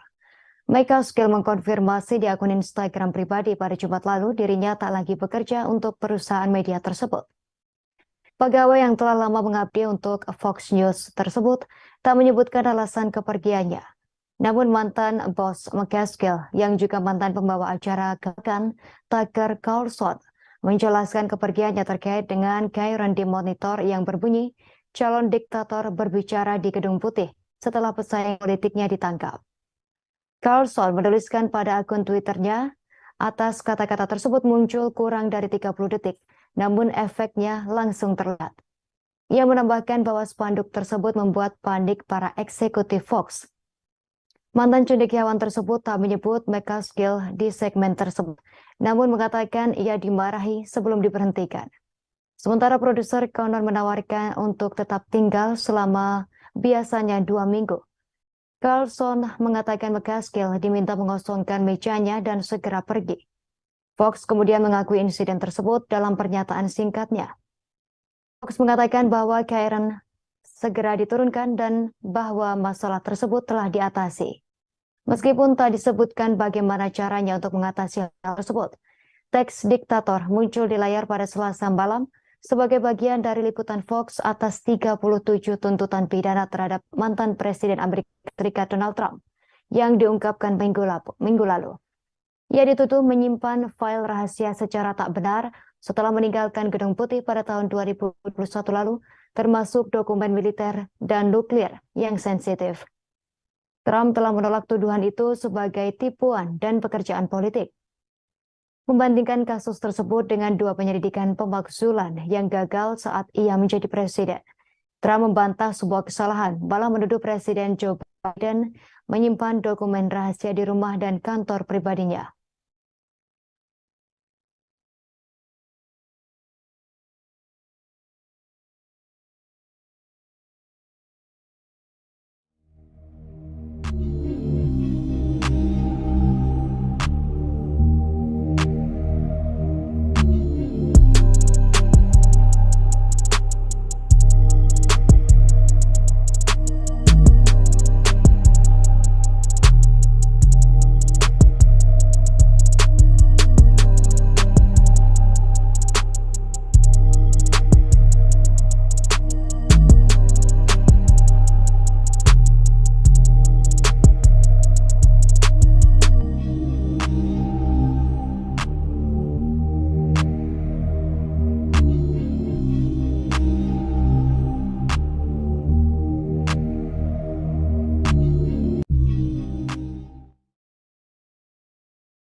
Upaya serangan drone Ukraina pada pipa minyak yang mengirimkan minyak Rusia ke Uni Eropa telah gagal dilakukan.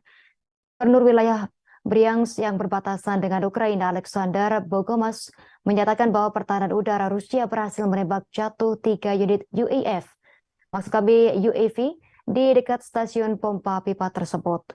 Dalam saluran telegramnya pada hari Sabtu, Bogomas menulis bahwa unit pertahanan udara dari angkatan bersenjata Rusia berhasil menggagalkan serangan militer Ukraina di stasiun pompa minyak Druzhba. Menurutnya total ada 3 UAV yang berhasil dihancurkan. Dikutip dari Russia Today, pada bulan sebelumnya Washington Post melaporkan berdasarkan dokumen yang bocor dari Pentagon. Presiden Ukraina Volodymyr Zelensky pada Februari telah mengusulkan kepada Wakil Perdana Menteri Yulia Sviridenko untuk meledakkan pipa Druzhba yang memasok minyak ke Hungaria dan negara-negara lainnya. Dalam laporan tersebut, Zelensky disebut mengungkapkan niatnya untuk menghancurkan industri Hungaria dan menjadikan Perdana Menteri Viktor Orban sebagai target. Namun demikian, Zelensky menolak tuduhan terhadapnya. Meskipun Zelensky menolak tuduhan tersebut sebagai khayalan, Menteri Luar Negeri Hungaria Peter Szijjártó beberapa hari kemudian menuduh Ukraina melanggar kedaulatan Hungaria dengan tuduhan rencana yang diduga merusak keamanan pasokan energi Budapest.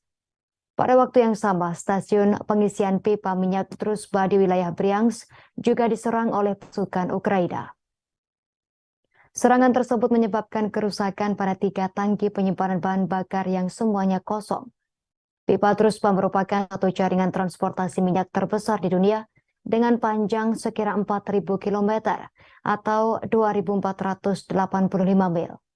Pipa tersebut mengangkut minyak dari Rusia ke Ukraina, Belarusia, Polandia, Hungaria, Slovakia, Republik Ceko, Austria, dan Jerman.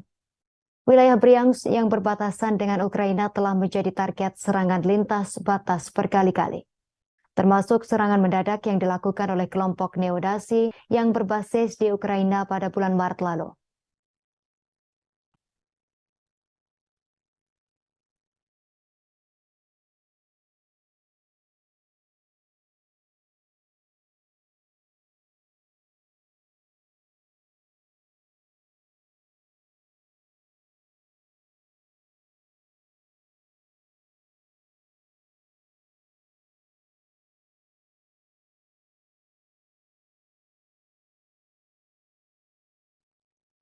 Presiden Vladimir Putin untuk pertama kalinya mengakui bahwa Rusia sudah menempatkan bom nuklir di Belarus.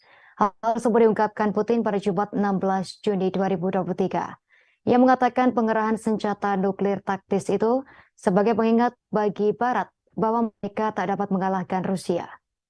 Berbicara di Forum Ekonomi Utama Rusia di Saint Petersburg, Putin mengatakan hulu ledak nuklir taktis Rusia telah dikirim ke sekutu dekatnya Belarus.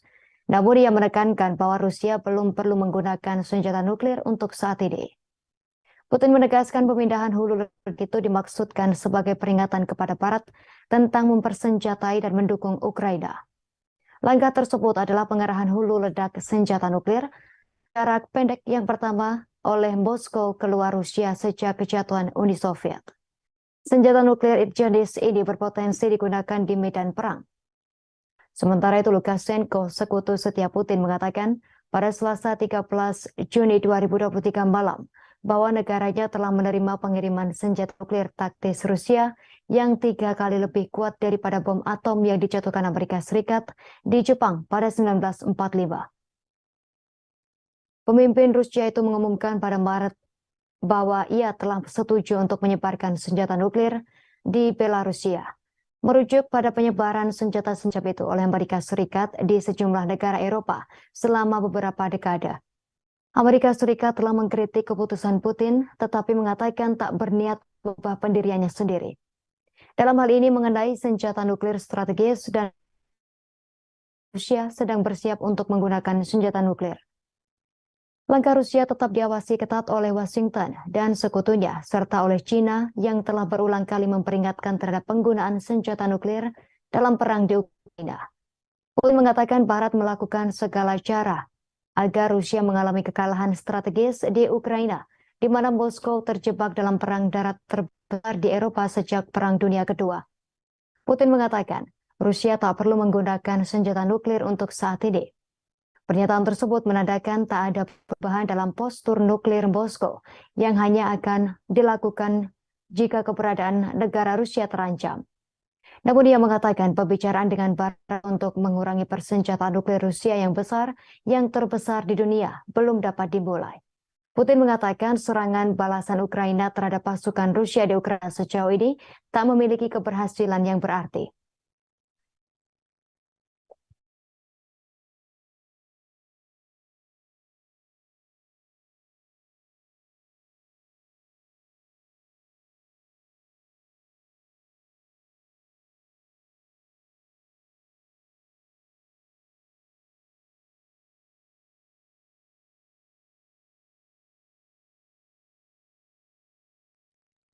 Pemimpin Afrika yang mengatur kesepakatan damai antara Rusia dan Ukraina sempat disambut oleh rentetan rudal Rusia saat mereka tiba di Kiev. Menteri Luar Negeri Ukraina Dmytro Kuleba, serangan rudal tersebut sebagai pesan pada Afrika bahwa Rusia tak menginginkan adanya perdamaian. Delegasi tersebut termasuk para pemimpin Senegal, Mesir, Afrika Selatan, Komoro, Zambia, dan utusan dari Republik Kongo dan Uganda. Mereka bertemu dengan Presiden Ukraina Volodymyr Zelensky pada hari Jumat menjelang pertemuan yang direncanakan dengan Presiden Rusia Vladimir Putin di Petersburg. Dikutip dari Reuters, Presiden Afrika Selatan Cyril Ramaphosa mengatakan bahwa para pemimpin berkunjung untuk berbagi perspektif Afrika tentang perang, yakni aliran pasokan industri biji-bijian dari negara-negara yang bertikai ke negara-negara Afrika dengan harapan mencapai akhir yang damai untuk perang Ukraina. Namun demikian, negosiasi antara kedua musuh tampaknya jauh dari jangkauan. Zelensky menegaskan kembali, Ukraina hanya tertarik pada pembicaraan damai yang mencakup penarikan penuh pasukan Rusia dari wilayah pendudukan di Ukraina. Para pejabat juga mengatakan bahwa Moskow menunjukkan warna aslinya kepada delegasi Afrika dengan melancarkan serangan udara selama kunjungan para pemimpin. Menurut Angkatan Udara Ukraina, 12 rudal Rusia termasuk 6 rudal supersonik Kinzhal dicegat oleh pasukan Kiev setelah diluncurkan ke arah ibu kota negara, mendorong mereka untuk kembali ke hotel sebagai tindakan pencegahan. Keterangan tersebut dikatakan juru bicara Ramaphosa Vincent Magwenya mengatakan, namun demikian Rusia belum secara resmi mengumumkan tanggung jawabnya. Dikatakan Dmytro Kuleba, Putin membangun kepercayaan dengan meluncurkan serangan rudal terbesar ke Kiev dalam beberapa minggu, tepatnya di tengah kunjungan para pemimpin Afrika ke ibu kota. Kuleba menyebut rudal Rusia adalah pesan ke Afrika bahwa Rusia menginginkan lebih banyak perang, bukan perdamaian. Sementara itu, Zelensky mengakui komitmen negaranya untuk memastikan aliran ekspor biji-bijian ke benua Afrika. Menyusul invasi besar-besaran Rusia pada Februari 2022, jutaan ton biji-bijian terhenti di pelabuhan Ukraina, menyebabkan melonjaknya harga pangan global dan khususnya mengancam pasokan pangan di Timur Tengah dan Afrika. Menurut Zelensky, bagian dari pertemuan hari Jumat didedikasikan untuk diskusi tentang kesepakatan biji-bijian Ukraina. Presiden Ukraina mengatakan kepada wartawan bahwa hak setiap orang atas makanan harus dipastikan dengan menghentikan upaya apapun oleh negara-negara seperti Rusia untuk menggunakan ancaman kelaparan dan kelaparan.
Sekutu utama Presiden Rusia Vladimir Putin menyerukan senjata nuklir terhadap negara-negara anggota Organisasi Perjanjian Atlantik Utara atau NATO. Seruan tersebut dikatakan Putin di tengah perang Rusia-Ukraina yang sedang berlangsung saat ini. Dikutip dari Newsweek.com, NATO telah menjadi sekutu utama Ukraina di tengah invasi Rusia yang diluncurkan Putin Februari lalu. Aliansi militer antara Amerika Serikat, Eropa, dan Kanada telah mengutuk invasi tersebut sebagai pelanggaran terhadap norma-norma internasional. Memberikan Kiev bantuan militer miliaran dolar yang dikaitkan dengan membalikan gelombang perang demi kepentingan Ukraina. Tetapi bantuan militer ini telah lama memicu kecaman dari Moskow yang menyamakan dukungan ini dengan partisipasi dalam perang. Putin pun telah berulang kali memperingatkan terkait konsekuensi bagi Barat karena mengirim persenjataan yang lebih kuat ke Ukraina. Ancaman terbaru terhadap Barat datang dari Vladimir Solovyov, pembawa acara Evening with Vladimir Solovyov di TV pemerintah Rusia. Solovyov dan pembawa acara TV negara Rusia lainnya sebagian besar menarik garis Kremlin di tengah perang, karena anggota parlemen Rusia menindak perbedaan pendapat. Selain itu, tuan rumah ini telah membuat banyak ancaman terhadap NATO dan Barat. Seringkali menggunakan retorika yang lebih keras daripada pejabat Rusia. Solovyov mengatakan ia yakin penggunaan senjata nuklir taktis dalam konflik Ukraina tak dapat dihindari. Rusia sendiri harus menggunakan senjata nuklir di tempat-tempat di mana peralatan Barat disimpan.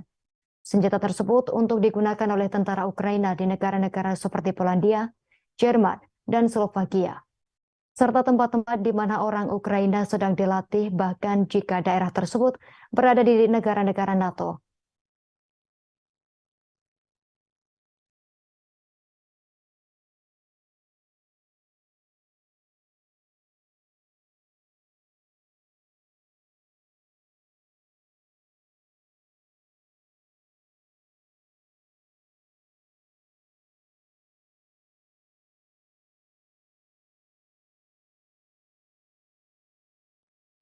Halo, selamat siang Tribuners. Senang sekali saya Justina Kartika kembali menjumpai Anda dalam live update mancanegara edisi Minggu 18 Juni 2023 hari ini.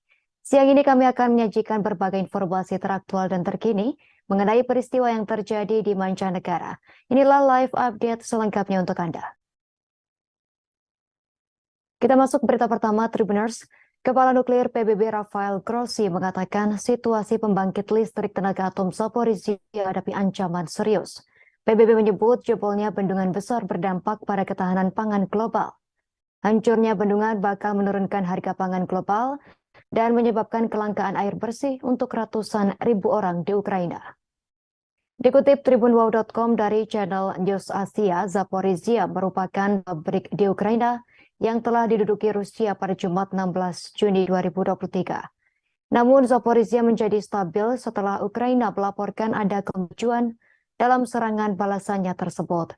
Kekhawatiran Kepala PBB terkait pembangkit nuklir terbesar di Eropa tersebut karena serangan yang membabi buta. Serangan Rusia ke Ukraina disebut menjadi penyebab hancurnya bendungan. Padahal bendungan tersebut adalah penyedia air pendingin untuk pembangkit Zaporizhia. Grozny disebut terpaksa menunda perjalanannya 1 hari. Hal tersebut karena pertempuran semakin intensif di wilayah tenggara Zaporizhia. Kini Grozny tiba untuk menilai potensi risiko yang terjadi. Menurut Grozny, situasi saat ini tengah serius lantaran terdapat konsekuensi dari penghancuran bendungan. Pihaknya pun mencoba menggunakan beberapa langkah untuk menstabilkan situasi. Grozny mengatakan ia bisa melihat kolam pendingin pabrik dan ada cukup air. Grozny berujar ia ingin dunia sadar akan bahaya bahwa mungkin ada kecelakaan besar. Perjalanan ketiga Grozny ke pabrik tersebut yang jatuh ke tangan pasukan Moskow di awal serangan mereka terjadi saat Ukraina didukung dengan senjata dan pelatihan dari Barat. Hal tersebut mendorong upaya yang telah lama ditunggu-tunggu untuk memaksa pasukan Rusia keluar dari wilayahnya.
Para pemimpin Afrika berkunjung ke Ukraina pada hari Jumat 16 Juni 2023 lalu dalam upaya untuk menengahi perdamaian antara Rusia dan Ukraina. Namun demikian para analis skeptis tentang apa yang bisa dicapai para pemimpin Afrika tersebut. Dilansir Kiev Post, 4 presiden dan 3 perwakilan dari Afrika mengadakan pembicaraan dengan Presiden Zelensky di Kiev. Pertemuan terjadi sebelum berangkat ke Saint Petersburg pada hari Sabtu untuk bertemu dengan Presiden Rusia Vladimir Putin. Presiden Afrika Selatan Cyril Ramaphosa menuturkan saat konflik semakin meningkat maka perdamaian harus dipercepat. Para pemimpin menurut pernyataan resmi Afrika Selatan setuju bahwa mereka akan terlibat dengan Presiden Putin dan Presiden Zelensky untuk gencatan senjata dan perdamaian abadi di wilayah tersebut. Tim diplomatik tingkat tinggi itu berharap dapat menyampaikan suara dari benua Afrika yang telah terpukul parah oleh kenaikan harga biji-bijian. Tak hanya itu, mereka juga terdampak pada perdagangan global sejak Rusia menginvasi Ukraina tahun lalu. Dikatakan Afrika memiliki rencana untuk berpusat pada gencatan senjata. Namun Moskow saat ini justru tengah mengintensifkan serangan malamnya di kota-kota besar Ukraina dalam beberapa pekan terakhir. Sementara itu, Kiev juga telah meluncurkan serangan besar-besaran untuk merebut kembali wilayah yang diduduki Rusia. Hal tersebut membuat kedua belah pihak tampak sulit menyetujui gencatan senjata. Bahkan sumber-sumber di antara delegasi Afrika mengakui hal tersebut. Sumber diplomatik Kongo mengatakan pada IFP pada Rabu lalu bahwa kondisi diskusi damai dan konstruktif sudah tak ada lagi. Selain itu, negara-negara Afrika terbagi atas tanggapan mereka terhadap perang. Beberapa pihak memihak Ukraina, sementara yang lain tetap netral atau condong ke Rusia. Kedatangan pimpinan Afrika ke Kiev menjadi pertanyaan. Beberapa dari pemimpin negara-negara di Afrika tak datang. Tiga pemimpin yakni Presiden Uganda Yoweri Museveni, Presiden Mesir Abdel Fattah al-Sisi, dan Presiden Kongo Brazzaville Denis Sassou Nguesso menarik diri dari perjalanan tersebut. Mereka mengirim mantan Perdana Menteri Ateni, dan Kepala Kantor sebagai gantinya. Museveni mengatakan tak bisa hadir karena tertular COVID-19. Sumber diplomatik menyesalkan bahwa ketidakhadiran al-Sisi, seorang yang berpengaruh di kancah Afrika, kemungkinan akan melemahkan ruang lingkup inisiatif tersebut. Hanya 3 dari anggota misi asli Ramaphosa, Macky Sall, dan Senegal, dan Hakainde Hichilema dari Zambia. Selanjutnya Presiden Komoro Ali Assoumani yang saat ini memimpin Uni Afrika dan berkunjung ke Ukraina. Ukraina sendiri bersikap skeptis tetapi membiarkan pintu terbuka untuk setidaknya memberikan kesempatan. Juru bicara Kementerian Luar Negeri Ukraina Oleg Nikolenko mengatakan pihaknya ingin melihat apakah ada ruang untuk membawa perdamaian di Ukraina. Namun ia menambahkan bahwa konsesi teritorial oleh Ukraina tak ada di atas meja. Dalam sebuah artikel untuk Kyiv Post, anggota Parlemen Ukraina dan Ketua Komite Hubungan Luar Negeri Oleksandr Meresko mengatakan ada pertanyaan serius seputar kredibilitas terkait apa yang disebut netralitas negara-negara anggota.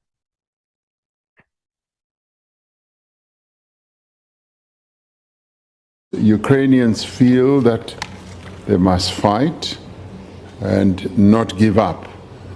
The road to peace is very hard. It's not easy. And even Nelson Mandela, when he wrote his book, Long Road to Freedom, he also knew that it was not easy. But at the same time, even when it was most difficult, even for us who felt that we should continue fighting against the apartheid misrulers of our country and we shouldn't give up, he said, we've got to find peace. We've got to make peace, because he also realized, as our leader, that the continuation of the oppression and exploitation by the apartheid government was wreaking a lot of suffering and damage to the people of South Africa. And that's why he said, let us make peace. Knowing that peacemaking is not easy, it is very, very difficult. And I say this not out of disrespect for. Militan lokal terkait dengan Islamic State atau ISIS diduga menjadi dalang tewasnya 25 siswa di sebuah sekolah menengah. Mereka diketahui juga menculik beberapa lainnya ketika menyerang sebuah sekolah di Uganda Barat pada Sabtu 17 Juni 2023. Dikutip dari Russia Today, sekolah tersebut berada di dekat perbatasan dengan Republik Demokratik Kongo atau DRC. Berbicara Kepolisian Nasional Uganda, Fred Enanga, mengatakan serangan teroris itu terjadi pada Jumat 16 Juni malam.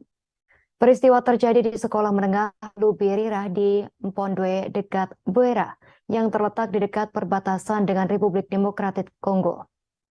Tak disebutkan lebih lanjut jumlah korban tewas dan korban luka yang merupakan siswa sekolah tersebut. Enanga menyebut para anggota Pasukan Demokratik Sekutu atau ADF yang merupakan kelompok milisi yang berbasis di Kongo bagian timur. Mereka bertanggung jawab atas serangan mematikan tersebut.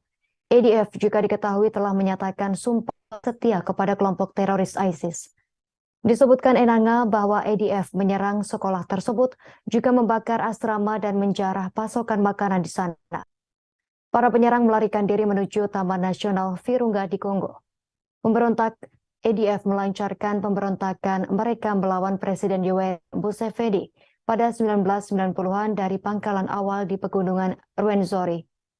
Kelompok tersebut sebagian besar dikalahkan oleh militer Uganda, tetapi sisa melarikan diri melintasi perbatasan ke hutan luas di Kongo Timur, dari mana mereka mempertahankan pemberontakan mereka. Selama ini mereka kerap melakukan serangan terhadap sasaran sipil dan militer di Kongo dan Uganda. Pendiri utama kelompok tersebut, Jamil Makulu, ditangkap di Tanzania pada 2015 lalu dan ditahan di penjara Uganda. Pemberontak ADF telah beroperasi dari dalam DRC selama 2 dekade terakhir. Pada tahun 2021, pemboman bunuh diri di ibu kota Uganda, Kampala, dan bagian lain negara tersebut disalahkan pada IDF. Pada April 2023, IDF menyerang sebuah desa di bagian timur Republik Demokratik Kongo, menewaskan sedikitnya 20 orang.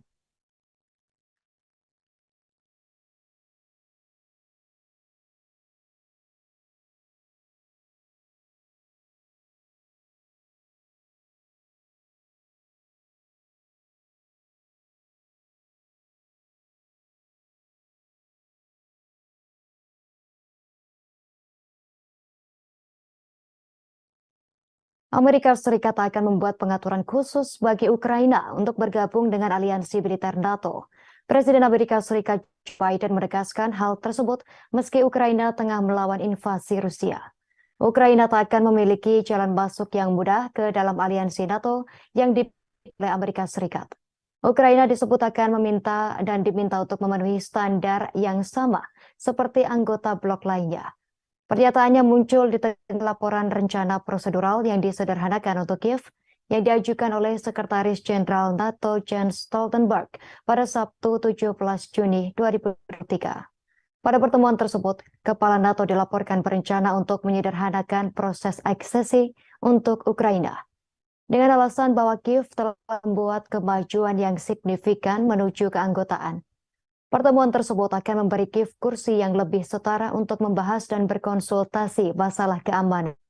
Namun Stoltenberg menambahkan bahwa meskipun NATO akan mempererat hubungan politik dengan Ukraina pada KTT tersebut, tak akan ada pembicaraan tentang keanggotaan Kiev. Sementara Menteri Pertahanan Jerman Boris Pistorius telah menyarankan beberapa persyaratan untuk keanggotaan dapat dilonggarkan jika Ukraina pada akhirnya siap untuk bergabung. Negara-negara NATO telah memasok persenjataan senilai puluhan miliar dolar ke Ukraina sejak Moskow melancarkan invasi habis-habisan pada Februari tahun lalu.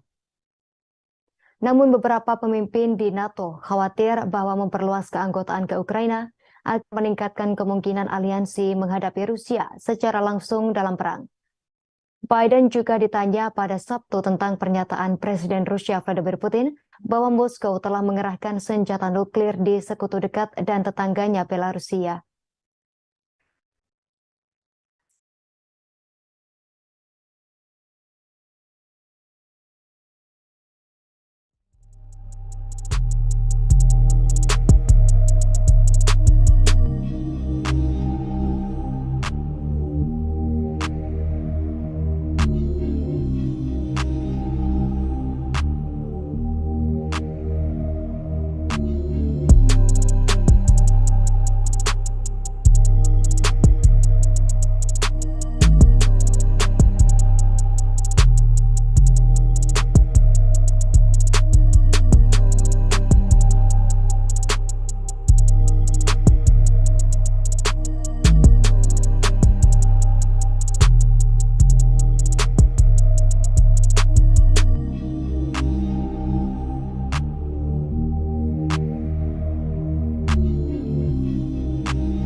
Ukraina disebut akan mempresentasikan pada London terkait rencana ambisiusnya mengubah Eropa menjadi pusat energi hingga tahun 2050 mendatang.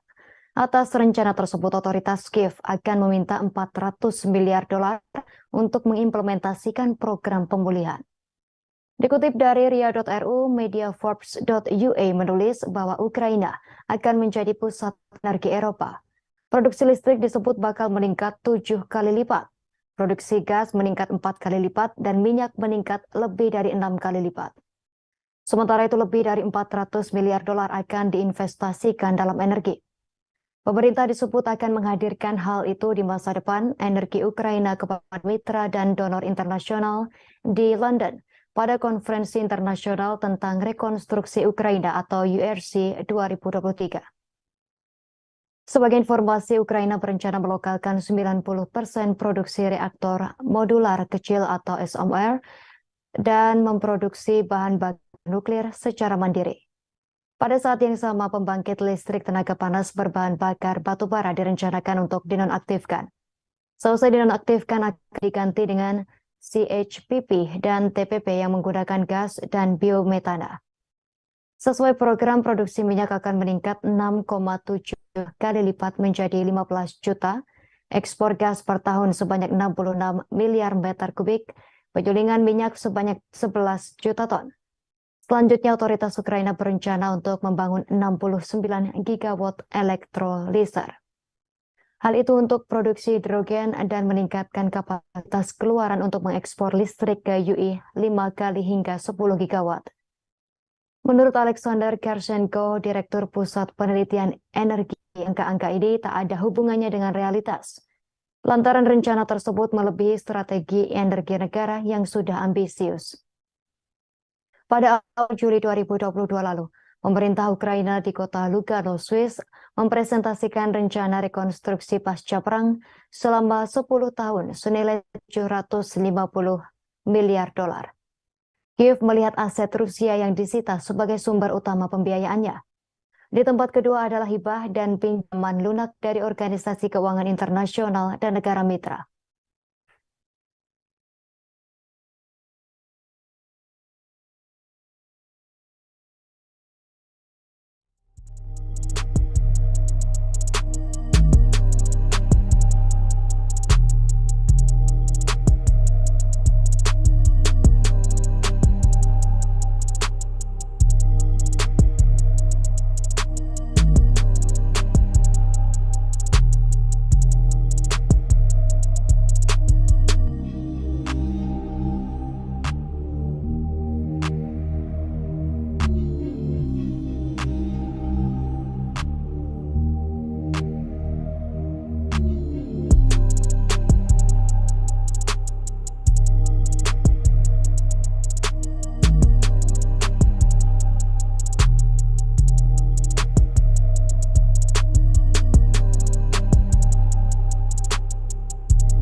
Gerakan Sosial Politik Oposisi Bintang 5 atau D5Z mengadakan manifestasi ketidaksepakatan nasional dengan kebijakan ekonomi dan anti-Rusia pemerintah Italia di Roma.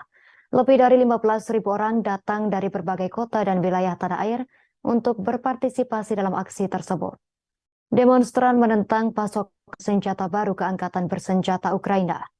Dikutip dari ria.ru, setelah melewati jalan-jalan pusat ibu kota Italia, para demonstran mengadakan rapat umum terakhir di dekat Forum Romawi. Acara tersebut dihadiri oleh mantan Perdana Menteri Italia, Giuseppe Conte. Selain itu, pendiri gerakan, blogger, dan satiris BP Grillo, serta perwakilan masyarakat sipil. Aktor, penulis, dan penyanyi Moni Ovadia berbicara kepada hadirin dengan pidato yang didedikasikan untuk konflik di Ukraina. Conte atas nama D5Z secara teratur mengkritik kebijakan dukungan militer pemerintah Italia untuk rezim Kiev dan menentang pasokan senjata baru ke Angkatan Bersenjata Ukraina. Pekan lalu, mantan Perdana Menteri itu mengatakan bahwa Volodymyr Zelensky tak bisa sendirian memutuskan dalam kondisi apa konflik saat ini harus diselesaikan. Selain itu, ia menyebut posisi Barat yang menolak pembicaraan tersebut sebagai kesalahan strategis yang dapat berujung pada penggunaan senjata nuklir. Pada bulan Januari, Parlemen Italia menyetujui keputusan pemerintah yang mengatur kelanjutan berbagai bantuan ke Ukraina termasuk pasokan senjata. Pada bulan Februari, kabinet setempat menyetujui paket bantuan militer ke-6 berikutnya kepada otoritas Kiev.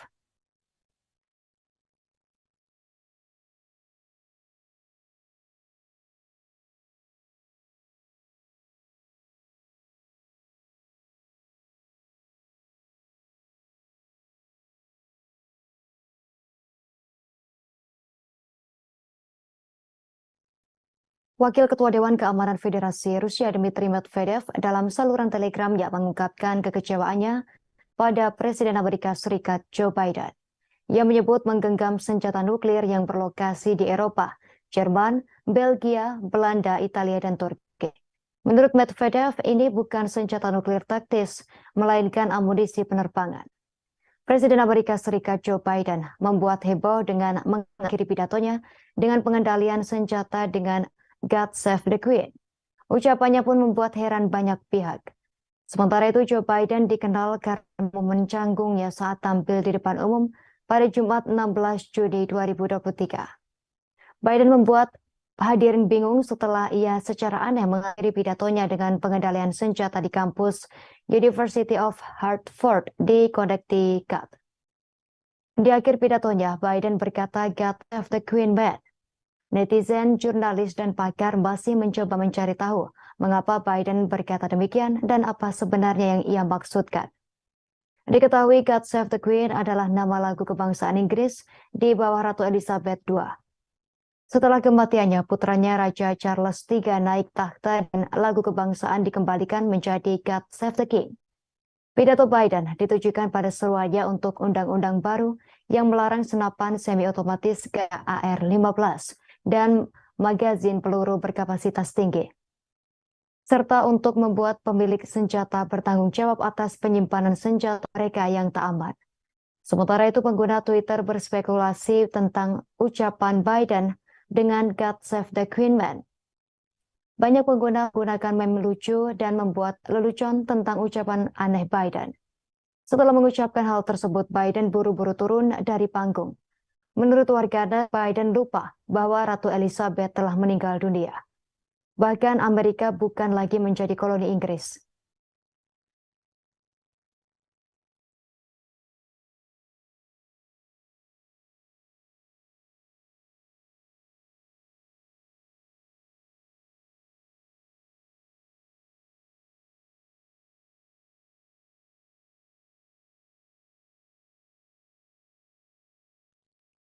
Produser stasiun televisi Amerika Serikat Fox News, Alex McCaskill, dipecat terkait pesan atau syairan di layar kaca yang menyebut Joe Biden sebagai calon diktator. McCaskill mengkonfirmasi di akun Instagram pribadi pada Jumat lalu dirinya tak lagi bekerja untuk perusahaan media tersebut. Pegawai yang telah lama mengabdi untuk Fox News tersebut tak menyebutkan alasan kepergiannya. Namun mantan bos McCaskill yang juga mantan pembawa acara Kekan, Tucker Carlson, menjelaskan kepergiannya terkait dengan gairan di monitor yang berbunyi calon diktator berbicara di Gedung Putih setelah pesaing politiknya ditangkap. Carlson menuliskan pada akun Twitternya, atas kata-kata tersebut muncul kurang dari 30 detik, namun efeknya langsung terlihat. Ia menambahkan bahwa spanduk tersebut membuat panik para eksekutif Fox. Mantan cendekiawan tersebut tak menyebut McCaskill di segmen tersebut, namun mengatakan ia dimarahi sebelum diberhentikan. Sementara produser Connor menawarkan untuk tetap tinggal selama biasanya 2 minggu. Carlson mengatakan McCaskill diminta mengosongkan mejanya dan segera pergi. Fox kemudian mengakui insiden tersebut dalam pernyataan singkatnya. Fox mengatakan bahwa Karen segera diturunkan dan bahwa masalah tersebut telah diatasi. Meskipun tak disebutkan bagaimana caranya untuk mengatasi hal tersebut, teks diktator muncul di layar pada Selasa malam sebagai bagian dari liputan Fox atas 37 tuntutan pidana terhadap mantan Presiden Amerika Serikat Donald Trump yang diungkapkan minggu lalu. Ia dituduh menyimpan file rahasia secara tak benar setelah meninggalkan Gedung Putih pada tahun 2021 lalu, termasuk dokumen militer dan nuklir yang sensitif. Trump telah menolak tuduhan itu sebagai tipuan dan pekerjaan politik. Membandingkan kasus tersebut dengan 2 penyelidikan pemakzulan yang gagal saat ia menjadi presiden, Trump membantah sebuah kesalahan, malah menuduh Presiden Joe Biden menyimpan dokumen rahasia di rumah dan kantor pribadinya.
Upaya serangan drone Ukraina pada pipa minyak yang mengirimkan minyak Rusia ke Uni Eropa telah gagal dilakukan.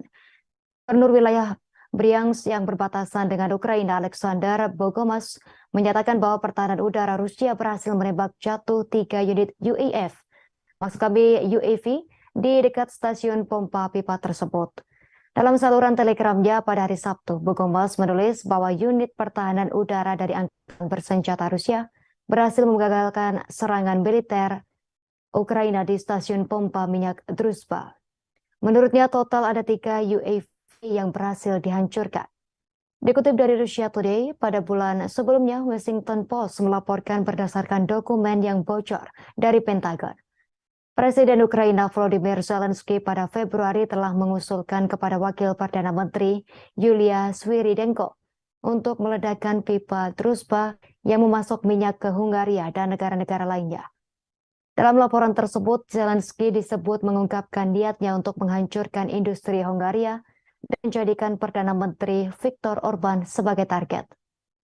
Namun demikian, Zelensky menolak tuduhan terhadapnya.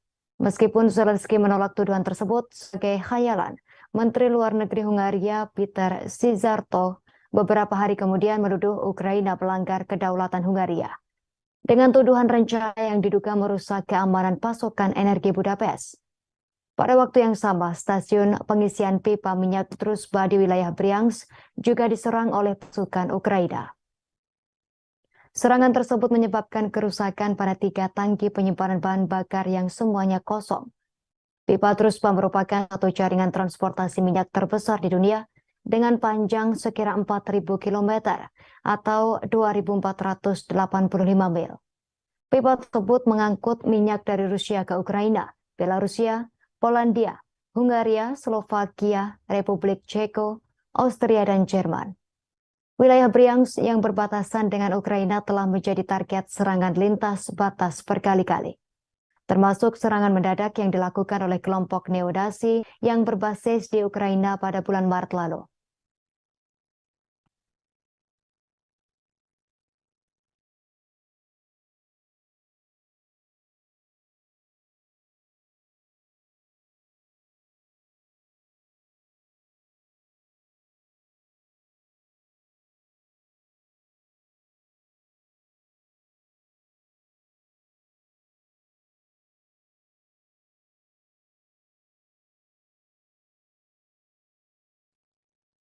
Presiden Vladimir Putin untuk pertama kalinya mengakui bahwa Rusia sudah menempatkan bom nuklir di Belarus. Hal tersebut diungkapkan Putin pada Jumat 16 Juni 2023. Ia mengatakan pengerahan senjata nuklir taktis itu sebagai pengingat bagi Barat bahwa mereka tak dapat mengalahkan Rusia. Berbicara di Forum Ekonomi Utama Rusia di Saint Petersburg, Putin mengatakan hulu ledak nuklir taktis Rusia telah dikirim ke sekutu dekatnya Belarus. Namun ia menekankan bahwa Rusia belum perlu menggunakan senjata nuklir untuk saat ini. Putin menegaskan pemindahan hulu ledak itu dimaksudkan sebagai peringatan kepada Barat tentang mempersenjatai dan mendukung Ukraina. Langkah tersebut adalah pengerahan hulu ledak senjata nuklir jarak pendek yang pertama oleh Moskow keluar Rusia sejak kejatuhan Uni Soviet. Senjata nuklir jenis ini berpotensi digunakan di medan perang. Sementara itu Lukashenko, sekutu setia Putin, mengatakan pada Selasa 13 Juni 2023 malam bahwa negaranya telah menerima pengiriman senjata nuklir taktis Rusia yang 3 kali lebih kuat daripada bom atom yang dijatuhkan Amerika Serikat di Jepang pada 1945. Pemimpin Rusia itu mengumumkan pada Maret bahwa ia telah setuju untuk menyebarkan senjata nuklir di Belarusia, merujuk pada penyebaran senjata-senjata itu oleh Amerika Serikat di sejumlah negara Eropa selama beberapa dekade. Amerika Serikat telah mengkritik keputusan Putin, tetapi mengatakan tak berniat mengubah pendiriannya sendiri. Dalam hal ini mengenai senjata nuklir strategis dan Rusia sedang bersiap untuk menggunakan senjata nuklir. Langkah Rusia tetap diawasi ketat oleh Washington dan sekutunya, serta oleh China yang telah berulang kali memperingatkan terhadap penggunaan senjata nuklir dalam perang di Ukraina. Putin mengatakan Barat melakukan segala cara agar Rusia mengalami kekalahan strategis di Ukraina, di mana Moskow terjebak dalam perang darat terbesar di Eropa sejak Perang Dunia Kedua. Putin mengatakan Rusia tak perlu menggunakan senjata nuklir untuk saat ini. Pernyataan tersebut menandakan tak ada perubahan dalam postur nuklir Moskow yang hanya akan dilakukan jika keberadaan negara Rusia terancam. Namun ia mengatakan pembicaraan dengan Barat untuk mengurangi persenjataan nuklir Rusia yang besar, yang terbesar di dunia, belum dapat dimulai. Putin mengatakan serangan balasan Ukraina terhadap pasukan Rusia di Ukraina sejauh ini tak memiliki keberhasilan yang berarti.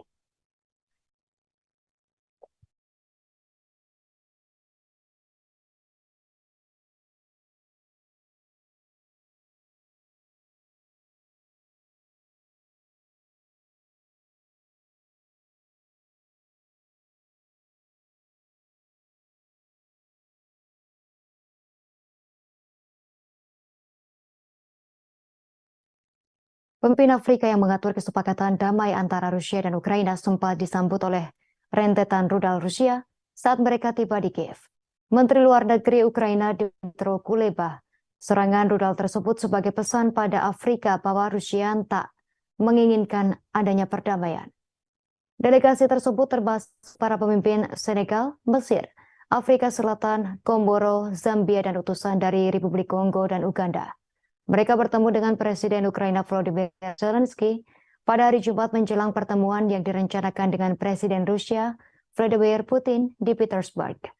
Dikutip dari Reuters, Presiden Afrika Selatan Cyril Ramaphosa mengatakan bahwa para pemimpin berkunjung untuk berbagi perspektif Afrika tentang perang, yakni aliran pasokan industri biji-bijian dari negara-negara yang bertikai ke negara-negara Afrika dengan harapan mencapai akhir yang damai untuk perang Ukraina. Namun demikian, negosiasi antara kedua musuh tampaknya jauh dari jangkauan. Zelensky menegaskan kembali, Ukraina hanya tertarik pada pembicaraan damai yang mencakup penarikan penuh pasukan Rusia dari wilayah pendudukan di Ukraina. Para pejabat juga mengatakan bahwa Moskow menunjukkan warna aslinya kepada delegasi Afrika dengan melancarkan serangan udara selama kunjungan para pemimpin. Menurut Angkatan Udara Ukraina, 12 rudal Rusia termasuk 6 rudal supersonik Kinzhal dicegat oleh pasukan Kiev setelah diluncurkan ke arah ibu kota negara, mendorong mereka untuk kembali ke hotel sebagai tindakan pencegahan. Keterangan tersebut dikatakan juru bicara Ramaphosa Vincent Magwenya mengatakan, namun demikian Rusia belum secara resmi mengumumkan tanggung jawabnya. Dikatakan Dmytro Kuleba, Putin membangun kepercayaan dengan meluncurkan serangan rudal terbesar ke Kiev dalam beberapa minggu, tepatnya di tengah kunjungan para pemimpin Afrika ke ibu kota. Kuleba menyebut rudal Rusia adalah pesan ke Afrika bahwa Rusia menginginkan lebih banyak perang, bukan perdamaian. Sementara itu, Zelensky mengakui komitmen negaranya untuk memastikan aliran ekspor biji-bijian ke benua Afrika. Menyusul invasi besar-besaran Rusia pada Februari 2022, jutaan ton biji-bijian terhenti di pelabuhan Ukraina, menyebabkan melonjaknya harga pangan global dan khususnya mengancam pasokan pangan di Timur Tengah dan Afrika. Menurut Zelensky, bagian dari pertemuan hari Jumat didedikasikan untuk diskusi tentang kesepakatan biji-bijian Ukraina. Presiden Ukraina mengatakan kepada wartawan bahwa hak setiap orang atas makanan harus dipastikan dengan menghentikan upaya apapun oleh negara-negara seperti Rusia untuk menggunakan ancaman kelaparan dan kelaparan.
Sekutu utama Presiden Rusia Vladimir Putin menyerukan senjata nuklir terhadap negara-negara anggota Organisasi Perjanjian Atlantik Utara atau NATO.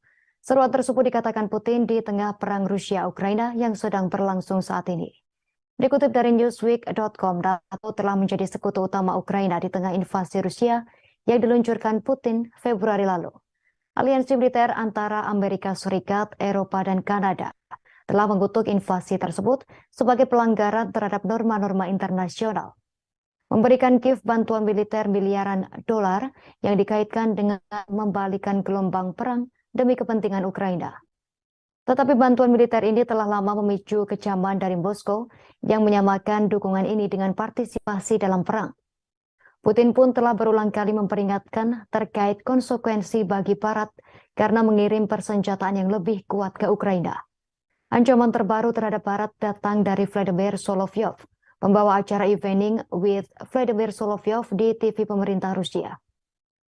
Solovyov dan pembawa acara TV negara Rusia lainnya sebagian besar menarik garis Kremlin di tengah perang karena anggota parlemen Rusia menindak perbedaan pendapat.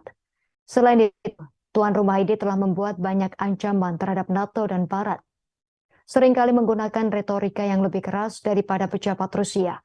Solovyov mengatakan ia yakin penggunaan senjata nuklir taktis dalam konflik Ukraina tak dapat dihindari. Rusia sendiri harus menggunakan senjata nuklir di tempat-tempat di mana peralatan Barat disimpan. Senjata tersebut untuk digunakan oleh tentara Ukraina di negara-negara seperti Polandia, Jerman, dan Slovakia, serta tempat-tempat di mana orang Ukraina sedang dilatih bahkan jika daerah tersebut berada di negara-negara NATO.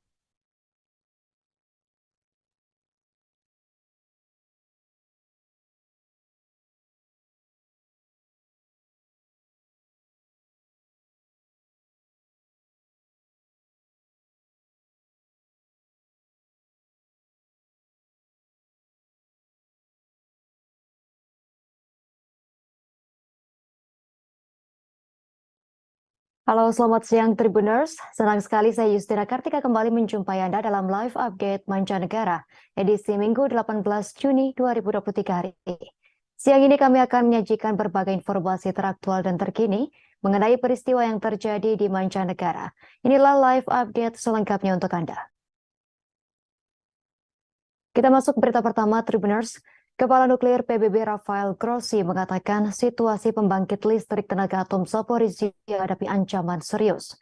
PBB menyebut jebolnya bendungan besar berdampak pada ketahanan pangan global. Hancurnya bendungan bakal menurunkan harga pangan global dan menyebabkan kelangkaan air bersih untuk ratusan ribu orang di Ukraina. Dikutip tribunwow.com dari channel News Asia, Zaporizhzhia merupakan pabrik di Ukraina yang telah diduduki Rusia pada Jumat 16 Juni 2023. Namun Zaporizhzhia menjadi stabil setelah Ukraina melaporkan ada kemajuan dalam serangan balasannya tersebut. Kekhawatiran Kepala PBB terkait pembangkit nuklir terbesar di Eropa tersebut karena serangan yang membabi buta. Serangan Rusia ke Ukraina disebut menjadi penyebab hancurnya bendungan. Padahal bendungan tersebut adalah penyedia air pendingin untuk pembangkit Zaporizhzhia. Grossi disebut terpaksa menunda perjalanannya 1 hari. Hal tersebut karena pertempuran semakin intensif di wilayah tenggara Zaporizhzhia. Kini Grossi tiba untuk menilai potensi risiko yang terjadi. Menurut Grossi, situasi saat ini tengah serius lantaran terdapat konsekuensi dari penghancuran bendungan. Pihaknya pun mencoba menggunakan beberapa langkah untuk menstabilkan situasi. Grossi mengatakan ia bisa melihat kolam pendingin pabrik dan ada cukup air. Grossi berujar ia ingin dunia sadar akan bahaya bahwa mungkin ada kecelakaan besar. Perjalanan ketiga Grossi ke pabrik tersebut yang jatuh ke tangan pasukan Moskow di awal serangan mereka terjadi saat Ukraina didukung dengan senjata dan pelatihan dari Barat. Hal tersebut mendorong upaya yang telah lama ditunggu-tunggu untuk memaksa pasukan Rusia keluar dari wilayahnya.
Para pemimpin Afrika berkunjung ke Ukraina pada hari Jumat 16 Juni 2023 lalu dalam upaya untuk menengahi perdamaian antara Rusia dan Ukraina.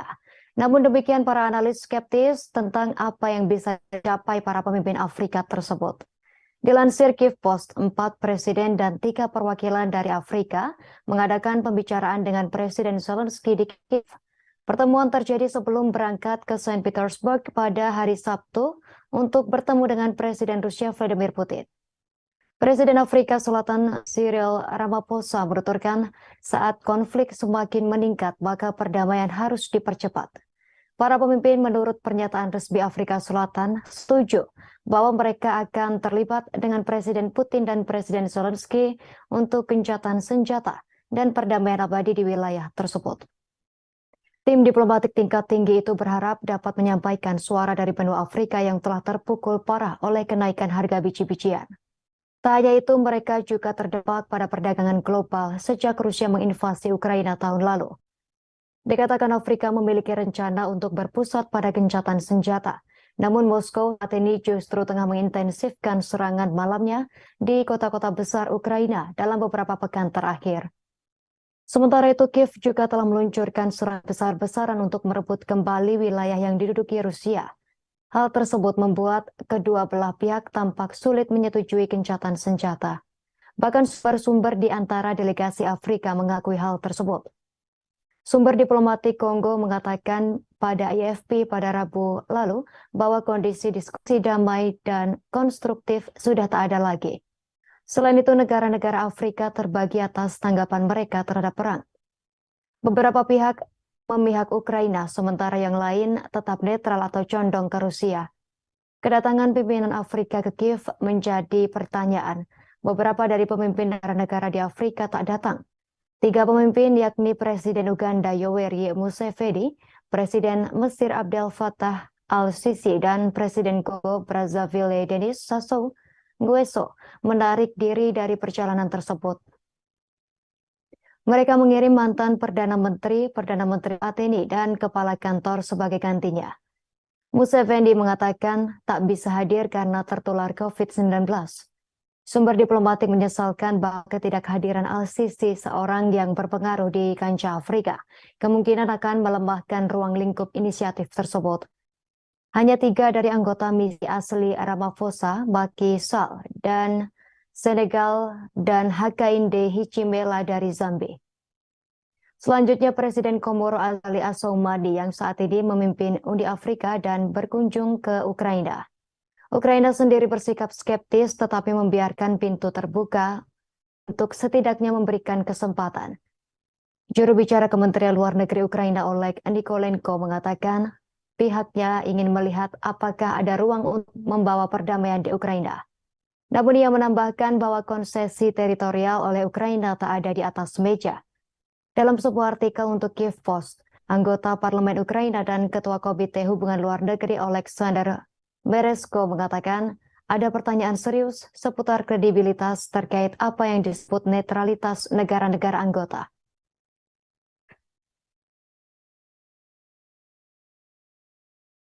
Ukrainians feel that they must fight and not give up. The road to peace is very hard. It's not easy. And even Nelson Mandela, when he wrote his book, Long Road to Freedom, he also knew that it was not easy. But at the same time, even when it was most difficult, even for us who felt that we should continue fighting against the apartheid misrulers of our country and we shouldn't give up, he said, we've got to find peace. We've got to make peace, because he also realized, as our leader, that the continuation of the oppression and exploitation by the apartheid government was wreaking a lot of suffering and damage to the people of South Africa. And that's why he said, let us make peace. Knowing that peacemaking is not easy, it is very, very difficult. And I say this not out of disrespect for Keritan lokal terkait dengan Islamic State atau ISIS diduga menjadi dalang tewasnya 25 siswa di sebuah sekolah menengah. Mereka diketahui juga menculik beberapa lainnya ketika menyerang sebuah sekolah di Uganda Barat pada Sabtu 17 Juni 2023. Dikutip dari Russia Today, sekolah tersebut berada di dekat perbatasan dengan Republik Demokratik Kongo atau DRC. Berbicara Kepolisian Nasional Uganda, Fred Enanga mengatakan serangan teroris itu terjadi pada Jumat 16 Juni malam. Peristiwa terjadi di sekolah menengah Lubirira di Mpondwe dekat Bwera yang terletak di dekat perbatasan dengan Republik Demokratik Kongo. Tak disebutkan lebih lanjut jumlah korban tewas dan korban luka yang merupakan siswa sekolah tersebut. Enanga menyebut para anggota Pasukan Demokratik Sekutu atau ADF yang merupakan kelompok milisi yang berbasis di Kongo bagian timur. Mereka bertanggung jawab atas serangan mematikan tersebut. ADF juga diketahui telah menyatakan sumpah setia kepada kelompok teroris ISIS. Disebutkan Enanga bahwa ADF menyerang sekolah tersebut, juga membakar asrama dan menjarah pasokan makanan di sana. Para penyerang melarikan diri menuju Taman Nasional Virunga di Kongo. Pemberontak ADF melancarkan pemberontakan mereka melawan Presiden Yoweri Museveni pada 1990-an dari pangkalan awal di pegunungan Rwenzori. Kelompok tersebut sebagian besar dikalahkan oleh militer Uganda tetapi sisa melarikan diri melintasi perbatasan ke hutan luas di Kongo Timur dari mana mereka mempertahankan pemberontakan mereka. Selama ini mereka kerap melakukan serangan terhadap sasaran sipil dan militer di Kongo dan Uganda. Pendiri utama kelompok tersebut, Jamil Makulu, ditangkap di Tanzania pada 2015 lalu dan ditahan di penjara Uganda. Pemberontak ADF telah beroperasi dari dalam DRC selama 2 dekade terakhir. Pada tahun 2021, pemboman bunuh diri di ibu kota Uganda, Kampala, dan bagian lain negara tersebut disalahkan pada ADF. Pada April 2023, ADF menyerang sebuah desa di bagian timur Republik Demokratik Kongo, menewaskan sedikitnya 20 orang.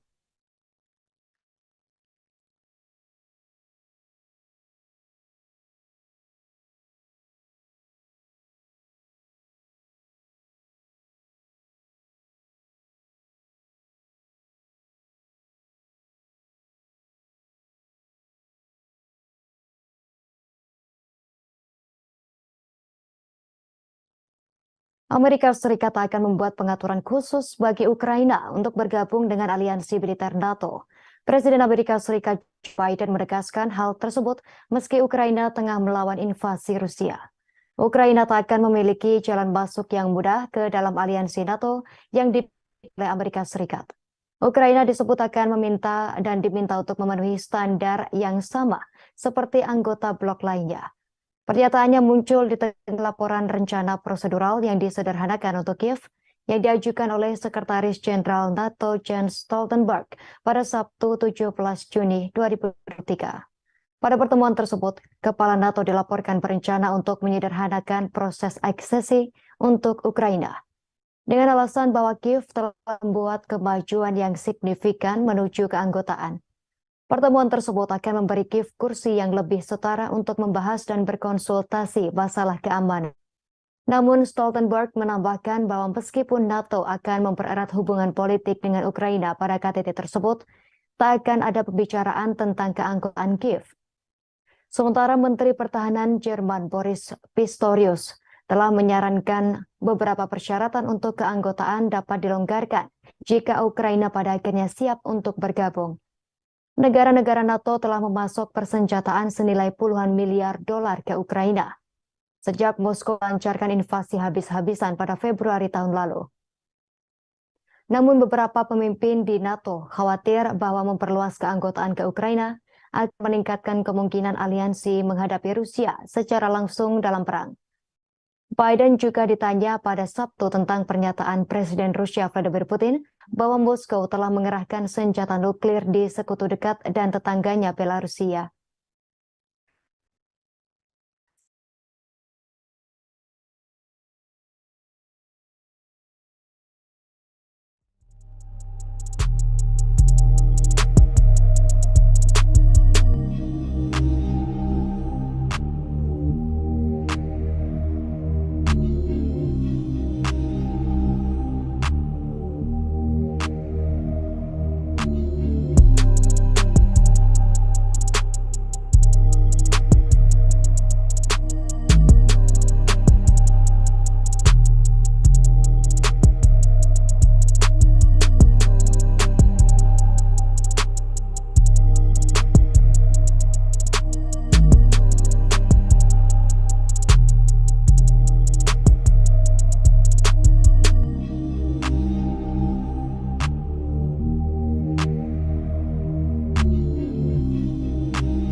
Ukraina disebut akan mempresentasikan pada London terkait rencana ambisiusnya mengubah Eropa menjadi pusat energi hingga tahun 2050 mendatang. Atas rencana tersebut, otoritas Kiev akan meminta 400 miliar dolar untuk mengimplementasikan program pemulihan. Dikutip dari ria.ru, media Forbes.ua menulis bahwa Ukraina akan menjadi pusat energi Eropa. Produksi listrik disebut bakal meningkat 7 kali lipat. Produksi gas meningkat 4 kali lipat dan minyak meningkat lebih dari 6 kali lipat. Sementara itu lebih dari 400 miliar dolar akan diinvestasikan dalam energi. Pemerintah disebut akan menghadirkan hal itu di masa depan energi Ukraina kepada mitra dan donor internasional di London pada konferensi internasional tentang rekonstruksi Ukraina atau URC 2023. Sebagai informasi, Ukraina berencana melokalkan 90% produksi reaktor modular kecil atau SMR dan memproduksi bahan bakar nuklir secara mandiri. Pada saat yang sama, pembangkit listrik tenaga panas berbahan bakar batu bara direncanakan untuk dinonaktifkan. Selesai dinonaktifkan akan diganti dengan CHPP dan TPP yang menggunakan gas dan biometana. Sesuai program, produksi minyak akan meningkat 6,7 kali lipat menjadi 15 juta, ekspor gas per tahun sebanyak 66 miliar meter kubik, penyulingan minyak sebanyak 11 juta ton. Selanjutnya, otoritas Ukraina berencana untuk membangun 69 gigawatt elektrolyser. Hal itu untuk produksi hidrogen dan meningkatkan kapasitas keluaran untuk mengekspor listrik ke UI 5 kali hingga 10 gigawatt. Menurut Alexander Kershenko, Direktur Pusat Penelitian Energi, angka-angka ini tak ada hubungannya dengan realitas. Lantaran rencana tersebut melebihi strategi energi negara yang sudah ambisius. Pada awal Juli 2022 lalu, pemerintah Ukraina di kota Lugano, Swiss, mempresentasikan rencana rekonstruksi pasca perang selama 10 tahun senilai 750 miliar dolar. Kiev melihat aset Rusia yang disita sebagai sumber utama pembiayaannya. Di tempat kedua adalah hibah dan pinjaman lunak dari organisasi keuangan internasional dan negara mitra.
Gerakan Sosial Politik Oposisi Bintang 5 atau D5Z mengadakan manifestasi ketidaksepakatan nasional dengan kebijakan ekonomi dan anti-Rusia pemerintah Italia di Roma. Lebih dari 15.000 orang datang dari berbagai kota dan wilayah tanah air untuk berpartisipasi dalam aksi tersebut. Demonstran menentang pasokan senjata baru ke Angkatan Bersenjata Ukraina. Dikutip dari ria.ru, setelah melewati jalan-jalan pusat ibu kota Italia, para demonstran mengadakan rapat umum terakhir di dekat Forum Romawi. Acara tersebut dihadiri oleh mantan Perdana Menteri Italia, Giuseppe Conte. Selain itu, pendiri gerakan, blogger, dan satiris BP Grillo, serta perwakilan masyarakat sipil.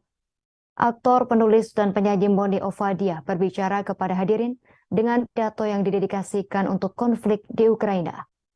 Conte atas nama D5Z secara teratur mengkritik kebijakan dukungan militer pemerintah Italia untuk rezim Kiev dan menentang pasokan senjata baru ke Angkatan Bersenjata Ukraina.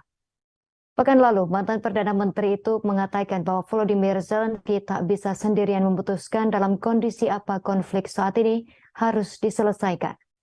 Selain itu, ia menyebut posisi Barat yang menolak pembicaraan tersebut sebagai kesalahan strategis yang dapat berujung pada penggunaan senjata nuklir. Pada bulan Januari, Parlemen Italia menyetujui keputusan pemerintah yang mengatur kelanjutan berbagai bantuan ke Ukraina termasuk pasokan senjata. Pada bulan Februari, kabinet setempat menyetujui paket bantuan militer ke-6 berikutnya kepada otoritas Kiev.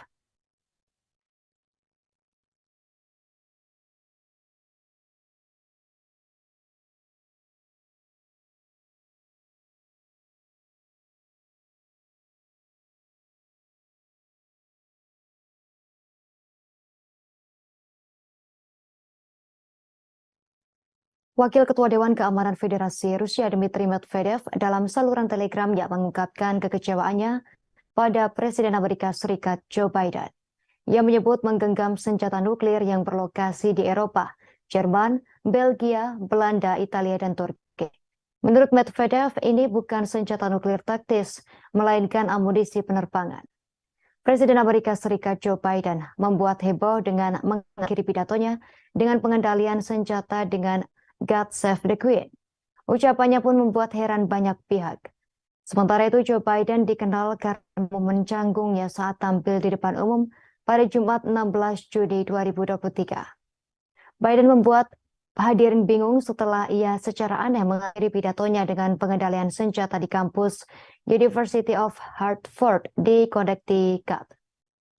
Di akhir pidatonya, Biden berkata, "God Save the Queen, man." Netizen, jurnalis, dan pakar masih mencoba mencari tahu mengapa Biden berkata demikian dan apa sebenarnya yang ia maksudkan. Diketahui God Save the Queen adalah nama lagu kebangsaan Inggris di bawah Ratu Elizabeth II. Setelah kematiannya, putranya Raja Charles III naik takhta dan lagu kebangsaan dikembalikan menjadi God Save the King. Pidato Biden ditujukan pada seruannya untuk undang-undang baru yang melarang senapan semi-otomatis AR-15 dan magazin peluru berkapasitas tinggi, serta untuk membuat pemilik senjata bertanggung jawab atas penyimpanan senjata mereka yang tak aman. Sementara itu, pengguna Twitter berspekulasi tentang ucapan Biden dengan God Save the Queen, man. Banyak pengguna menggunakan meme lucu dan membuat lelucon tentang ucapan aneh Biden. Setelah mengucapkan hal tersebut, Biden buru-buru turun dari panggung. Menurut warganet, Biden lupa bahwa Ratu Elizabeth telah meninggal dunia. Bahkan Amerika bukan lagi menjadi koloni Inggris.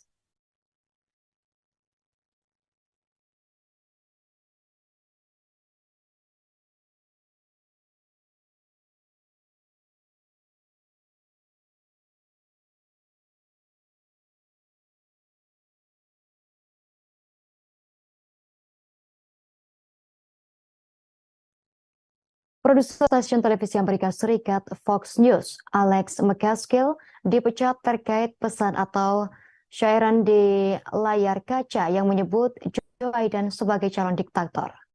McCaskill mengkonfirmasi di akun Instagram pribadi pada Jumat lalu dirinya tak lagi bekerja untuk perusahaan media tersebut.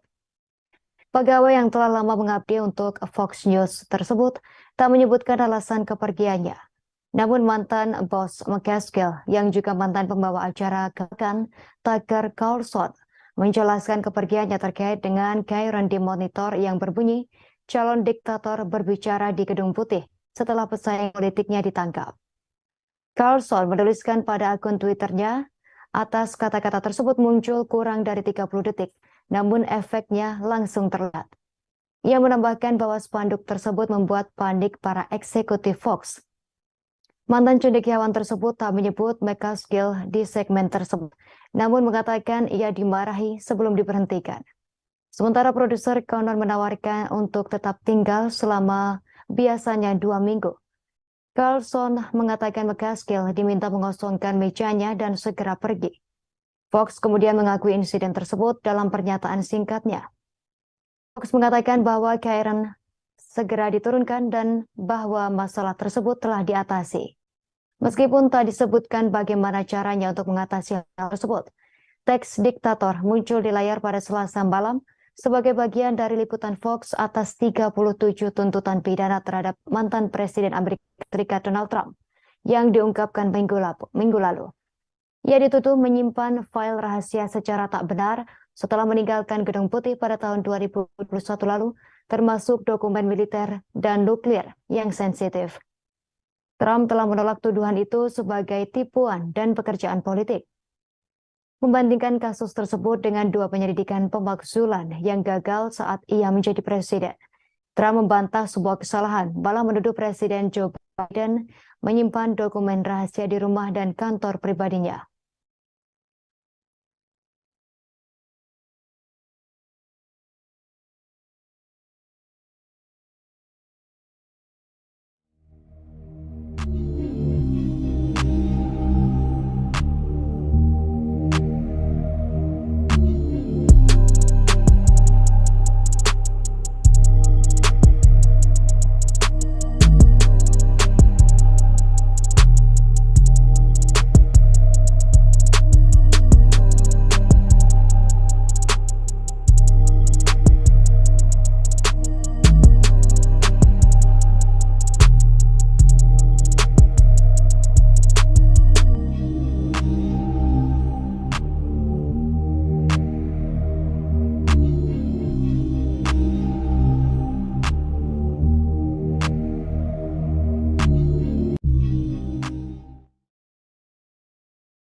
Upaya serangan drone Ukraina pada pipa minyak yang mengirimkan minyak Rusia ke Uni Eropa telah gagal dilakukan.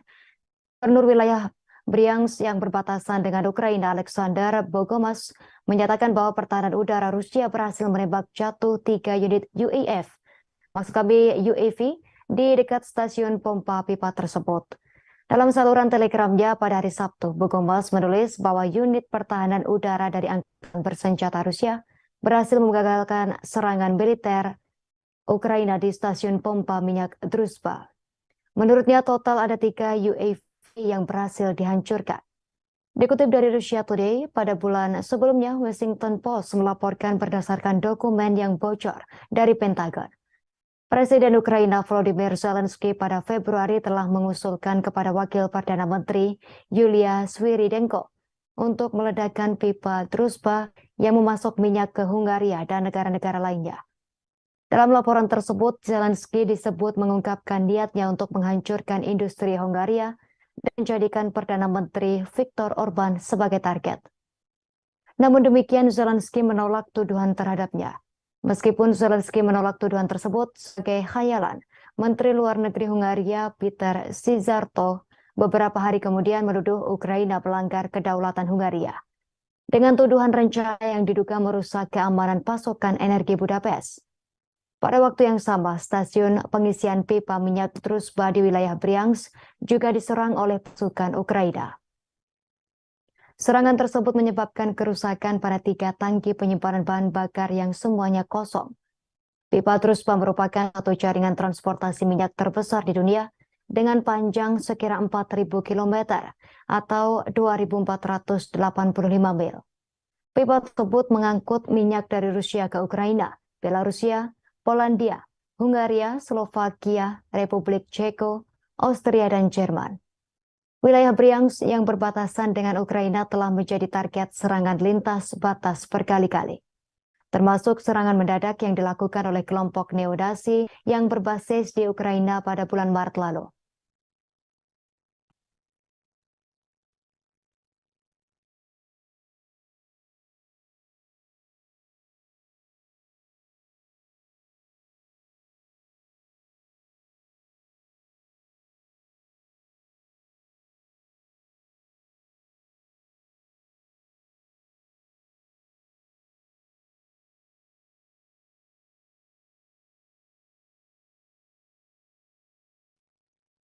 Presiden Vladimir Putin untuk pertama kalinya mengakui bahwa Rusia sudah menempatkan bom nuklir di Belarus.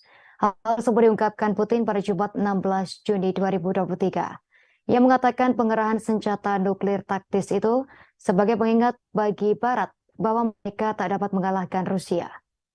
Berbicara di Forum Ekonomi Utama Rusia di Saint Petersburg, Putin mengatakan hulu ledak nuklir taktis Rusia telah dikirim ke sekutu dekatnya Belarus. Namun ia menekankan bahwa Rusia belum perlu menggunakan senjata nuklir untuk saat ini. Putin menegaskan pemindahan hulu ledak itu dimaksudkan sebagai peringatan kepada Barat tentang mempersenjatai dan mendukung Ukraina. Langkah tersebut adalah pengerahan hulu